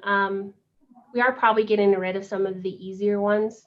Certainly, I'll tell you one thing that's interesting is our ability to recruit attorneys, as you know, has been difficult for us, and a lot of times we get brand new lawyers, and that's great. You know, let's bring them in, grow them up, and get through 3 to 5 years out of them, and that's fine.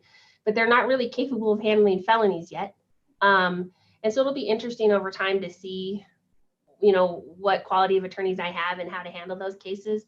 But you know, in theory, an attorney can handle maybe 2.5 times more misdemeanors than they can felonies. So it'll be interesting to see. And I guess I really don't know if I have an answer to that question. Yeah, because I mean, my follow-up probably would have been more a comment to Jared. And I know he's into judicial reform, but it seems one of the solutions to your caseload problem is to set up our judicial system so that there's less demand for public defenders. Thank you, Jared. Yes, Mr. Chairman and Representative Schwartz, I mean, I'd hate to talk myself out of a job, but, you know, I think criminal justice reform is something we all need to be thinking about in terms of public safety and in terms of budgets. Jared, you had a question? Yep, Mr. Chairman, just more of a comment. Maybe it would save the state some money somewhere, but you could probably save a couple of pages in your budget under priority number 4. I'd just delete all that explanation in there and just keep the one, you have the line in there that says the death penalty is meaningless. I'd just keep that there, delete the rest, save a couple pages. Well, no, you got to leave it inexpensive. There you go. Yeah, ineffectual. Thank you. Good job, Well, Jared, one of the cost savings that the judiciary probably ought to look at is having whatever county brings a capital case, that they have to cover all costs of prosecution on appeal and the expert costs, and it shouldn't be borne by the state. If they want to do it, they want to run up the cost, let them do it. Yeah, Mr. Chairman, that's a good point. I like that. In fact, I think we actually have a bill draft floating around with that, so it'd be pretty easy to bring it forward and talk about it. Okay, yeah, that'd save us about 10, 15 million bucks. Sure would. Further questions for Diane? All right, Diane, thanks a lot. We appreciate it. Thank you so much. Good luck. You bet. So, committee, this is one of those rare occasions where we're actually done an hour and a half ahead. Don? Mr. Chairman, I think you're missing Mr. Counselor Belcher, guardian ad litem. Oh yeah, I forgot. That's the brand new guy. He is logging in right now and should be joining shortly. I'm sorry, I had to flip the page over.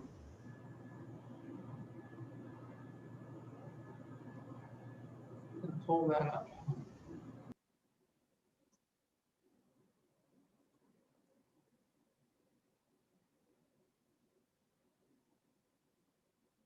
$89, $298.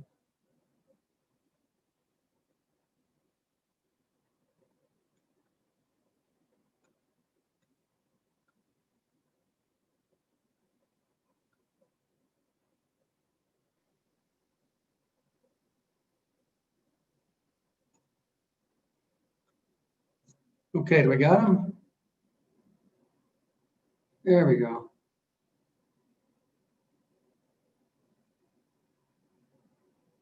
Joe, you there? I am, Chairman Nicholas. Can you hear me? I can hear you just fine. Go ahead, the floor is yours. Thank you. My name is Joe Belcher, and I'm the director of the Wyoming Office of the Guardian Ad Litem. We are a new independent agency, as some may remember. I am, Chairman Nicholas. Can you hear me? Yes. Sure. Since my name is Joe Belcher, and I'm the director of the Joe, you're going to have to turn off your YouTube.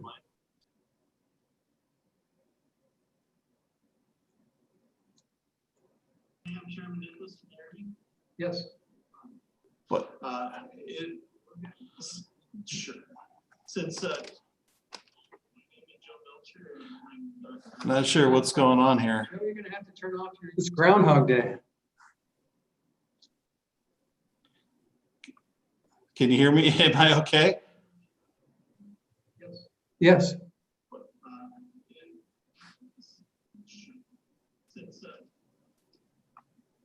So Joe, do you have your YouTube on? It's Groundhog Day. Oh, can you hear me? There we go. Okay. Sorry about that. It's all right. I'll just, since 2008, we were a part of a division of the Office of the Public Defender. In this year, July 1, 2020, we became an independent state agency. With our program, we have 10 filled offices around the state, and our main administrative office is obviously here in Cheyenne. In Cheyenne, that office consists of the director, our chief trial and appellate counsel, which handles all appeals across the state, and terminations across the state, and also is a supervisor of guardian ad litems in the 1st, 2nd, and 8th judicial districts, and also carries the underlying juvenile caseload. We also have a financial person in the office, Denise Herman, and we also have 2 paralegals and a attorney guardian ad litem. Across the state, we have 5 additional state guardian ad litems and 28 attorney contractor guardian ad litems. Our step 2 budget reductions that came about a couple months ago, unlike the Attorney General's office and the Public Defender's office, we're lean in 100 series and heavy in 900 series. So we have majority of our employees are contractors. During that step 2 budget, we had $471,908 taken from us, of which $414,783 came out of our 900 series contractors, which meant that we cut contractors across the states and gave increased caseload to our state guardian ad litems when and where appropriate. This for our step 3 budgets reductions proposal, we had the governor took forth and proposed to you guys our priority 1, which was $13,000 and $861 in telecommunications, which in field offices around the state, we can close down telecommunications, phone and fax lines, and save that money. Certainly, we're a small agency, one of the smaller ones that you all have to deal with. We really operate pretty lean as it is at this point in time. And so that's what we feel would be reasonable under the circumstances, and I'm willing to take any questions. Senator Schwartz. Thank you, Mr. Chair, and it's nice to meet you, Mr. Belcher. Congratulations on your new agency. My understanding was the match from counties was 25% for GAL, and when I'm just trying to do the math on your budget, and it doesn't look like it's that high.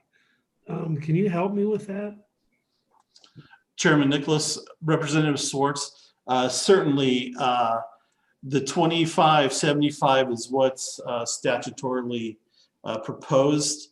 Over the years, that match has been 80-20. And so that's what we've been collecting. That's just kind of what has been proposed to us or told to us by budget. And so that's probably why your calculations aren't jiving on that. Thank you. Yeah, because it looked like 20%. That's an interesting phenomena, but I'll leave it at that. Further questions? So Joe, the concern I have is this program has the ability to spiral out of control for costs. I mean, it just does. And so other than general fund, do any of the parents or any of the responsible parties, what's the mechanism for making other folks in part responsible for attorney's fees?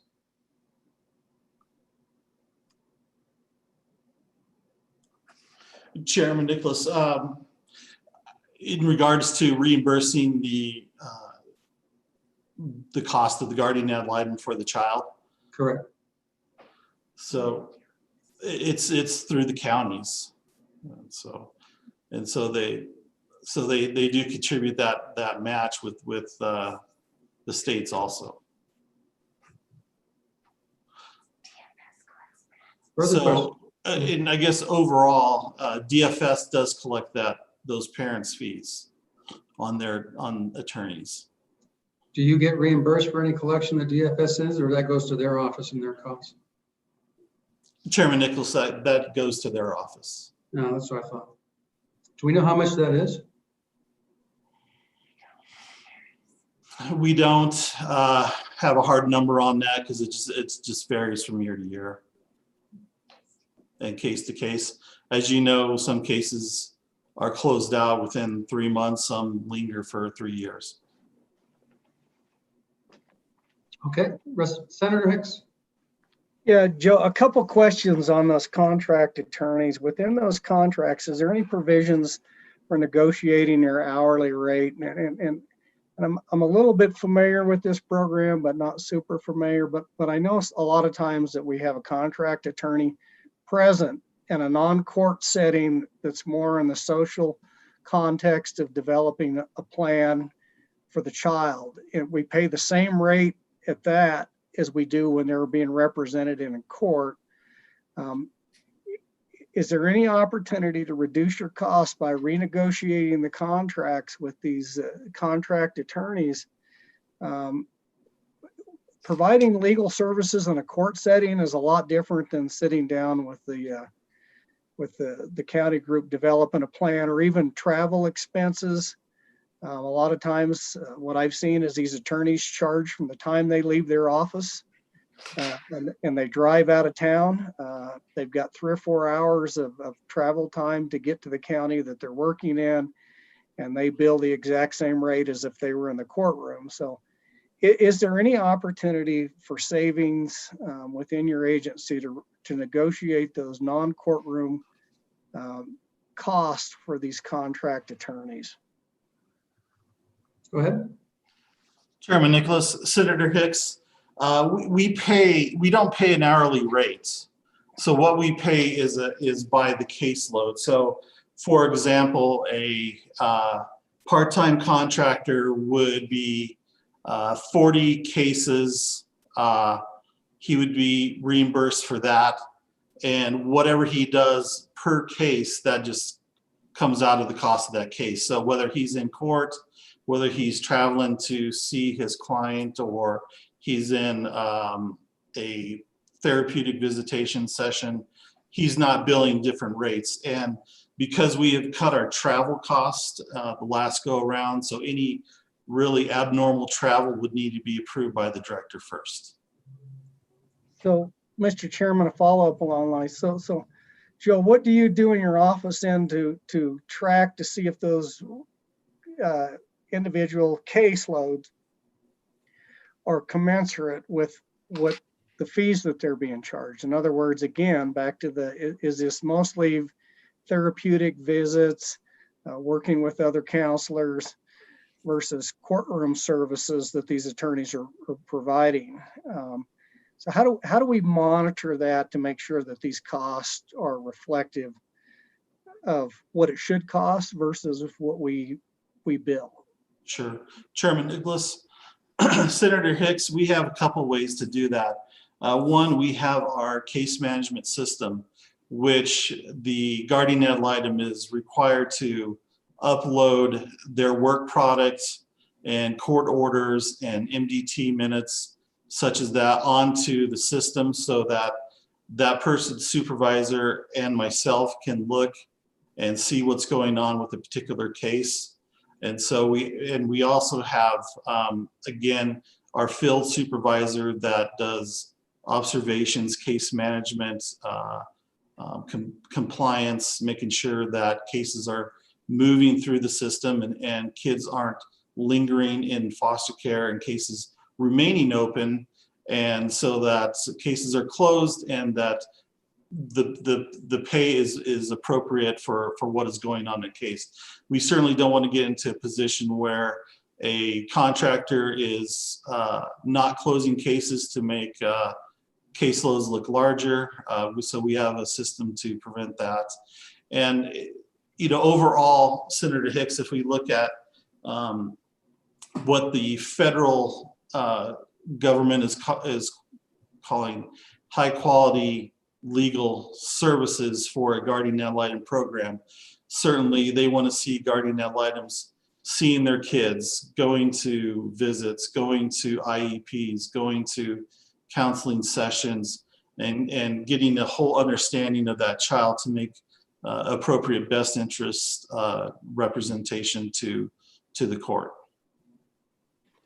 All right. Thank you, Mr. Chairman. Joe, just a little follow-up there. I do think it would be helpful, and I know this is a new agency and you're new here, but I would really like to see some cost comparisons of what the time and amount that your staff spends versus some of these contract attorneys, because it sure seems to me what you just described, a lot of this work that we're doing is not legal work, it's therapeutic work or follow-up work and all that stuff. And my concern is we're paying somebody $150 an hour or more for what would be normal attorney fees for courtroom representation. And yet if we look at caseworkers that do comparable work, there's a substantial difference. And I just want to make sure that we're monitoring those. So just something as we move forward, maybe if you think about how we could do that, that's not any expectation that we need that information immediately, but prior to budget markup next year, if you can give that some thought, I would sure appreciate it. Chairman Nicholas, Senator Hicks, certainly we can provide some information for you on that. And it's just not in, I just want to make sure that you're understanding, it's just not in a courtroom where our GALs are also, heavily involved in motions practice, placements, decision-making, where kids are going to go back in the home, maybe to somewhere else, foster care. And so they're in court with motions to defend or understand why they're making their best interest determination. Yeah, and I understand that, Joe. I just think there's other costs that are associated with this that probably don't justify the normal legal costs, but I'm asking you for your help to ferret that out.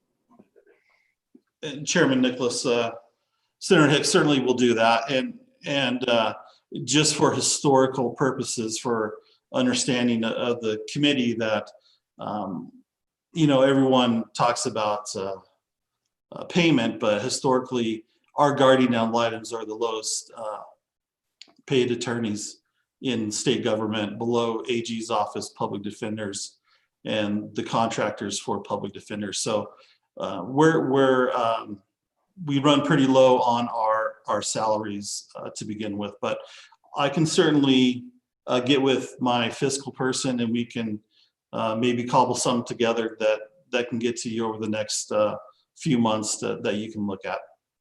All right, thank you. Okay, any other questions? Representative Walters.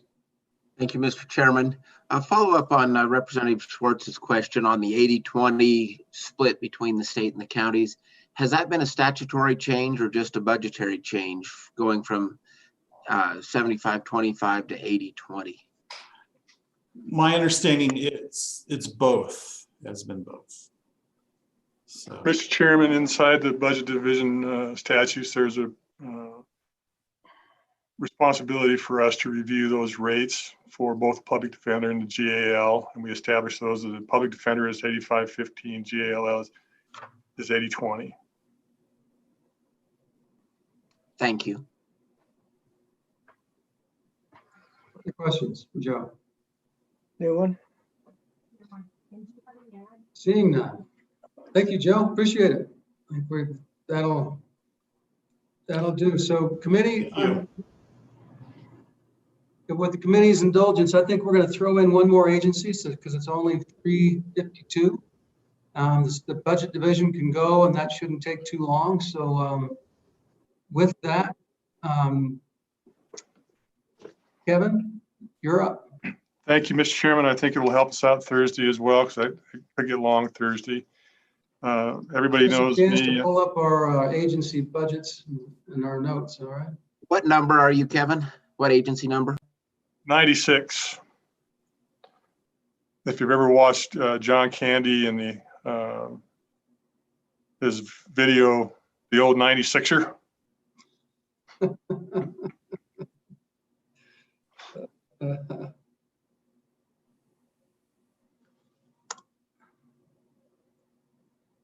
And I'll give anybody a lunch if they can name the boat. I only have one hard copy handout from the State Budget Department. Is that right?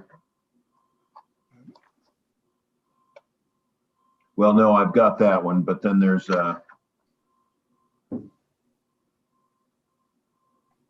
handout 057. Is that right, Elizabeth or Don? I don't see anything else in this pile of paper. I've got the online version of the budget book. Mr. Chairman, I just have a kind of a high level question for Kevin, and same one I've had kind of the same one I've had all day. No, that's a little different. So you only take a 2.5% cut. So as you go through your budget, talk about why you only take a 2.5% cut. Mr. Chairman, I will certainly do that. So if everybody's ready, I'll proceed. Everybody knows me. I'm Kevin Hibbard. I'm the director of the State Budget Department. There are the obvious things that we do, and I think you all understand, but I just wanted to point out a couple of significant areas that we also do, and that would be the indirect cost allocation monitoring for all the agencies that have indirect cost allocations to the feds. We have the statewide cost allocation, which creates this situation where we can bill administrative costs not only to the feds, but also to the agencies with special revenue. And we also perform cash management. An example would be when I was at the Department of Transportation. If we billed too quickly, they wanted the interest. If we billed too slow, we wanted the interest. It's a cash management responsibility. So those are just some of the highlight outside of the normal stuff that you understand from me. Ms. Furman came in with guardian ad litem, but she's still in the room now that Kevin's there. Go ahead. If she is still in there, put her in the waiting room. Thank you, Elizabeth. Go ahead. So in step 2, the reduction was 4.3%.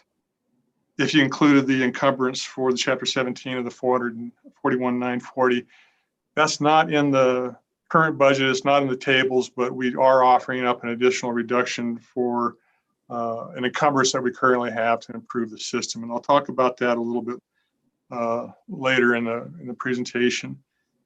Turnover over the last 7 years, at least on my watch, has been 5 individuals. 4 of those individuals were hired by other agencies, and they're in high-level positions now, chief financial officer positions. In fact, Dale McComey rated one of my folks, and he's paid for it during his retirement party. If you ever have an opportunity to talk to Dale, just ask him why he wears brown underwear when he's in grizzly bear country. Mr. Chairman. Go ahead. So, Kevin, this is Lloyd. So I was interested in your comments on the cash management there. Was that just federal funds, or was that all state funds, like on capital construction, those sorts of things? And then I'm kind of at a disconnect on why that wouldn't be in the auditor's office. So just educate me there a little. Yeah, the responsibility is an executive branch responsibility to see that we collaborate with the federal government, that we're not getting money in advance of expenditure, or we're also not waiting for a long time to collect federal dollars. We want to be as close as we can so that we have the money in the general fund, but the feds do not appreciate us getting the money too quickly. One of the things about the state budget department, several years ago in conversations, I do believe that the state budget department is an opportunity for a training ground for chief financial officers across the expanse of the enterprise, and we have been, and we've had some positions rated. It's okay if we march that process on a regular basis, but if we have a high level of turnover, it puts risk on the state budget department, and that risk is actually presented to LSO, then also turned over to the Joint Appropriations Committee if our budget documents aren't clean. So we do recognize that we want to develop and maintain, and where we can, all the across expansive enterprise, but we do not want to suffer too much turnover too quickly. One of the opportunities that we did exploit when we had our turnover was we have now hired 2 additional accountants, folks that have accounting degrees or CPAs that are in our office now. And those 2 individuals that we hired, we also had one previously, but they're very helpful with the indirect cost allocation, the cash management, and the statewide cost allocation. But I do think it's important that we have a strong bench in the state budget department with the accounting profession. So Kevin, the question arises then, part of the kind of the understanding was when we split you off to have your own agency, that we wouldn't see additional employees that were already there. So is that a reality, or is that going to be not going to be a reality? Tell us. Mr. Chairman, I'm just talking about the current staff level, and I'm not suggesting any additional employees. Okay, thank you. So it's just a turnover for the existing staff. I think before I go into the explanation of the budget, I do want to talk in specificity about the decision I think a lot of folks are in the position of making, and the conversations that we had during the last session about the difference or the selection or the priority between technology and people. Technology helps us, but it's not where our strengths lie. Our strengths lie in the development of employees and being able to leverage all the sources of information and not rely on a particular software package to get our answers. So what we're trying to do is we're trying to look in every place we can find robust data and manipulate that data either through Excel or Google products. Most recently, we've been very successful in the idea that we had that we were struggling. We did not know how object codes were funded. We had all the agencies put that information in their IBARS interface, this last interface. So now for the first time, a snapshot of how the objects are funded exist, and we put that through the IBARS system. We didn't buy any additional software. It was a people issue. It was a people issue inside the department. The budget department is also a people issue for the state agencies that helped us get that information. And we're going to be sharing that information with you, and it's going to be critical to some of the decisions that we make. And I think you all understand the need for us to know how each object is funded, general fund, federal fund, other funds, so that we can make those decisions. But that's just an example of the fact that we're trying to make sure that we maintain quality employees, and we train, and we look at opportunities to do things differently rather than reaching out for additional technology. We do have some challenges that we want to discuss, and now I'm on page 5 of the budget. And on the very first priority, that's the $41,940. This is an encumbrance that we currently have, and largely what it was for was it was going to help us develop the Chapter 17 report. The Chapter 17 report, I really planned on getting that accomplished this summer, getting it completely finished, along with some work that we were going to do on B11s, which I'll talk about in a little bit. But the Chapter 17 report currently is not robust. It doesn't compare apples to apples. We want it to. We want to say, okay, here was the budget cycle for the last biennium, here's the expenditures for the last biennium, and then even perhaps go further and start doing some regression to show multiple bienniums over bienniums, so that you have it right in front of you how agencies are expending their dollars by their object codes. And this is the conversations that we've had with Representative Summers. And last budget cycle, we had long conversations about the Chapter 17 report. It needs to be fixed. So we have some money in an encumbrance that we could give, and we've offered that up. That's $41,940. It doesn't mean that I'm going to abandon trying to get the Chapter 17 report done, but I do believe that it's going to be a necessity for us to upgrade IBARs to eventually pull that information to the extent that we want to have it, so that it's clear and concise and it's relative to a biennium's budget, biennium's expenditure, not a past biennium's expenditure against a current base budget or future biennium.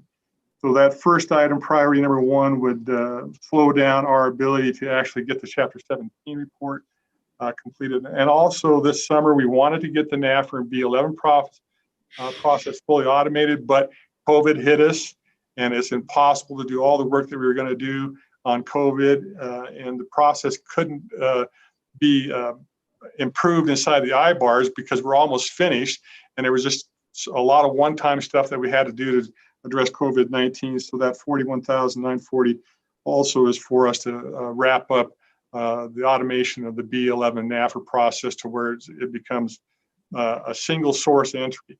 The agencies enter it in the system, and it gets approved all the way through the process and delivered to the LSO for the 10-day waiting cycle. LSO has an opportunity with the Joint Appropriations Committee chairs to comment on it, and then finally the B11s can be approved and processed through the state auditor's office electronically. So we've been working on that for several years. So that's priority number one. Priority number two is Infinity IBAR hosting and enhancements. So if you go to page,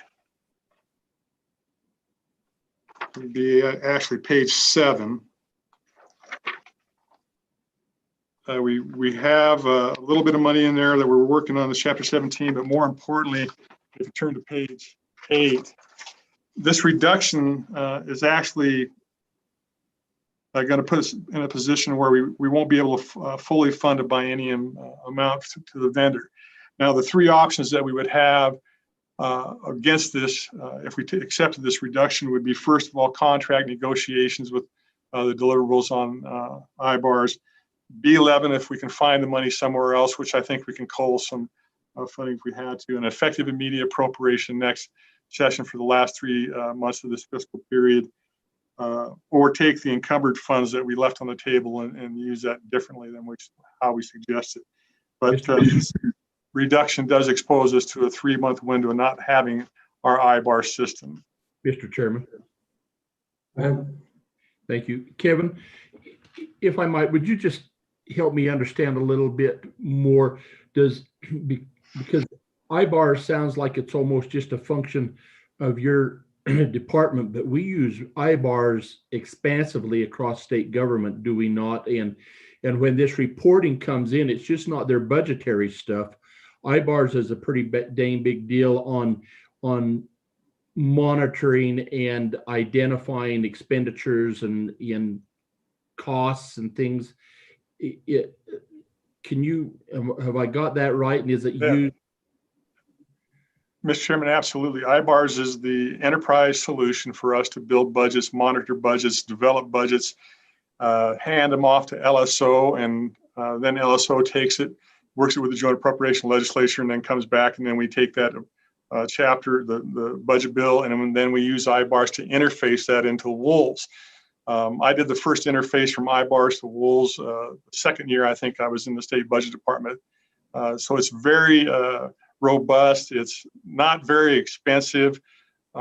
It's not cutting edge by any stretch of the imagination. It's not what I enjoyed at the Department of Transportation with PeopleSoft Oracle, but it is robust. It is very well understood. There's a lot of agencies that have a lot of practical knowledge and understanding and understand the IBAR solution. So there's really, if you're in the environment that we're in today, it doesn't make any sense for us to chase an improvement to the package. And probably the most resistant fashion that I would have in it is that there would be a huge expense to us try to figure out how we could train all the expansive enterprise to use a different tool. You know, it would be expensive just on that layer. So IBARS is an effective tool, and we're making it better all the time. In fact, we implement more of the features and we train up agencies to use it in a better fashion every opportunity we have. And we're looking at the Chapter 17, we're looking at the B11 NAFTA process, looking at, you know, the interfacing. That's a really good example of, we used to have the agencies actually enter their budgets in WOLs after they'd entered it in IBARS. It didn't make any sense to me. Why aren't we interfacing that after we get the IBARS finished? And now we're doing that. So that was the cost effectiveness in the past of us using the solution in a better fashion. Follow up, Mr. Chairman. Go ahead. And within the agencies, we see Department of Construction using a lot on school facility projects, individual projects, not just on budgetary things, but quality control. I mean, it hosts an enormous amount of data, does it not? It does. It certainly does. And they're, you know, just like during this week, like the conversation for overtime. You know, we know it's out there. We know how to find it. We know it, get it. Let's get it to you. You know, hand it off to you. It's not a simple thing for us to have the whole expanse of the enterprise understand, but we can get that information to you. And also the feature that we did when we interfaced this last budget and we captured the revenue sources by object. It's a snapshot, but fine, here's the snapshot. Here's what the interface. And the first day of July, it all changed. But we can use that to help you make decisions. So that's our motivation is to get better, get information to LSO, get information to Joint Appropriations Committee legislature that's more useful, more practical, and more simple to understand, if not more transparent. Okay. So then priority number 3, Mr. Chairman, basically I'm giving up everything. And I'll talk a little bit about something that you probably don't want me to give up, but travel, in-state and out-of-state travel is zeroed out. I can attend these meetings like we're doing now, and if I need to go to a hearing in Casper, I'll get in my pickup and I'll drive up there and I'll pay for it myself. But we coughed up everything we can get. And this gets to Representative Summers' question. There's some challenges. I'm not saying that we're going to be successful making sure that we keep IBARS stood up, but the situation that is at hand right now with the State Budget Department is that we are gasping for air every single day to get our jobs completed. And this isn't going to finish itself until we get through this session. And hopefully with all the hard work that we've done and the way that we laid this budget out with LSO and with the legislature to be clear about what's ongoing, what's clear with one time, how it's biennialized, positions us to where we can get to some sense of normal when we enter into the next budget cycle build. Historically, once upon a time, even when I was at the Department of Transportation, supplemental budget cycles was a breath of air. You started focusing on improvements. We haven't enjoyed that. 2016 was an example. We built 4 budgets inside of a single year. This year, basically, we've already built 3 budgets inside of a year. Our supplemental processes, you've seen the thicknesses of the books. It just has been unbelievably difficult for us. So right now, I would not suggest to take positions, but that's all we really have left. So Representative Summers, that's the answer to the question right now. We are on life support, and I just do not feel comfortable with us giving up any positions. And if we were to do something like that, the onerous of the process would certainly be borne on LSO staff and ultimately the product that you at the Joint Appropriations Committee receives. We have a small budget. I think we're an integral part of the success of getting through the COVID process or any budget cycle, but that's the answer to the question. But inside of priority number 3, I suggested cutting $9,500 of printing. It's in our budget. That printing is actually for the legislative budgets. The amount of money that we have in the budget right now for both the supplemental and the normal budget process is accurate. It's the right number, but I offered up $9,500 in a reduction here, and I just have, and this is in the step 2 reductions that require statutory changes. There's a statute that says I have to provide these printouts to the legislature. So the decision is ultimately, does the legislature want to have hard copies or not? And if it's your decision. If you change the statute, then we could take that $9,500. But if you don't want to do that, then $9,500 would stay in my budget, and I'd continue to print the budgets for you as we progress. So, Mr. Chairman, that's it in a nutshell. And I'll certainly stand for questions. Okay, any other questions?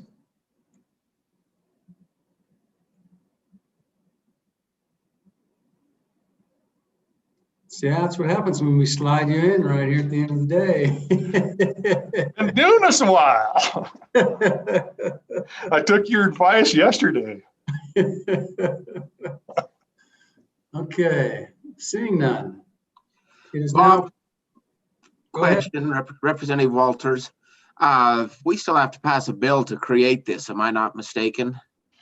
And if that bill doesn't pass, will this budget automatically revert in its entirety just back into A&I? Mr. Chairman, there is a bill that you have to work to finalize the reorganization of the state budget department. What's the status of that? Where are we at? I think we're going to talk about it on Friday the 18th. LSO has the bill draft and has presented it and shared it. Okay. And the second part of my question, if it doesn't pass or doesn't pass in a timely enough fashion, then will your budget just remain in A&I? I suspect that would be how it would roll out. I'm not certain. I mean, the process is in play, but it's up to the legislature. The final answer would be yours, but it is the governor's want to have the delineation of the process in his executive branch. Okay. Thank you. Don, talk us about what we need to know for tomorrow and where we're at.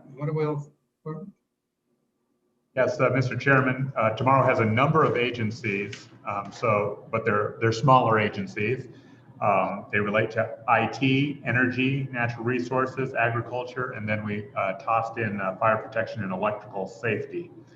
We'll kick off with the contractor, the IT consultant, which is the legislature's contractor, Barry Dunn.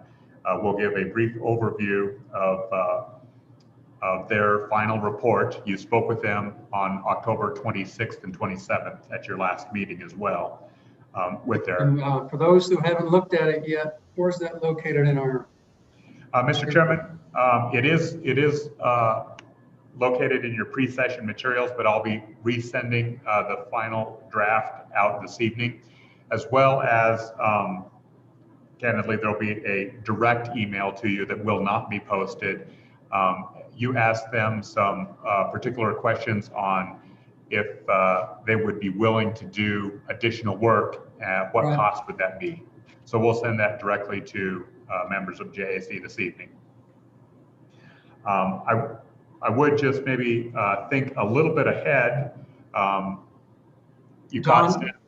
Yeah. Just with regards to that, could you just, before they go tomorrow, just give us, or either before or after, a quick synopsis of what we asked, what we wanted, what management council then authorized, and kind of review the topics that, our letter to management council, what we wanted and what we actually got, so we can kind of think about that as they present, okay?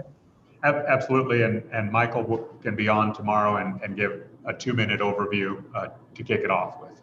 Thank you. We weren't prepared, obviously. We thought you were going to work the legislation today, so that's part of the reason why we got ahead. Looking ahead, we have scheduled additional times, none tomorrow, but on Thursday, for example, there's about 2 hours set aside to discuss one bill, the interim budgeting process. If it's not the desire of this committee to work those bills or any of them at this time and push them forward to a future point, with your direction, we can certainly fill in other agencies that were scheduled for next week or something like that in those time slots where we currently have pending legislation scheduled. Something to think about. You don't need to respond immediately. Don, why don't you resend that bill out tonight? Okay. 265. So we can all kind of have a glance at it, decide how much we want to dig in to it on Thursday.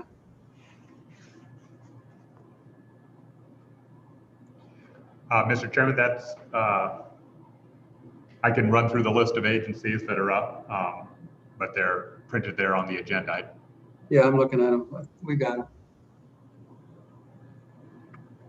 And so, Don, if we end up getting more time, let's just start looking at Friday, and with the thought that if we have extra agencies time to throw in, we might want to find one or two that we can move to Thursday or tomorrow, just so we can shorten our Friday down.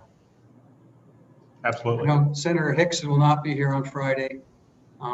It's just so if we can whittle, let's do it on Friday. Okay? Yes, sir. All right. Anything else for this evening? Seeing nothing, we'll stand adjourned until tomorrow at 8 o'clock. Thanks, everybody. Sounds good.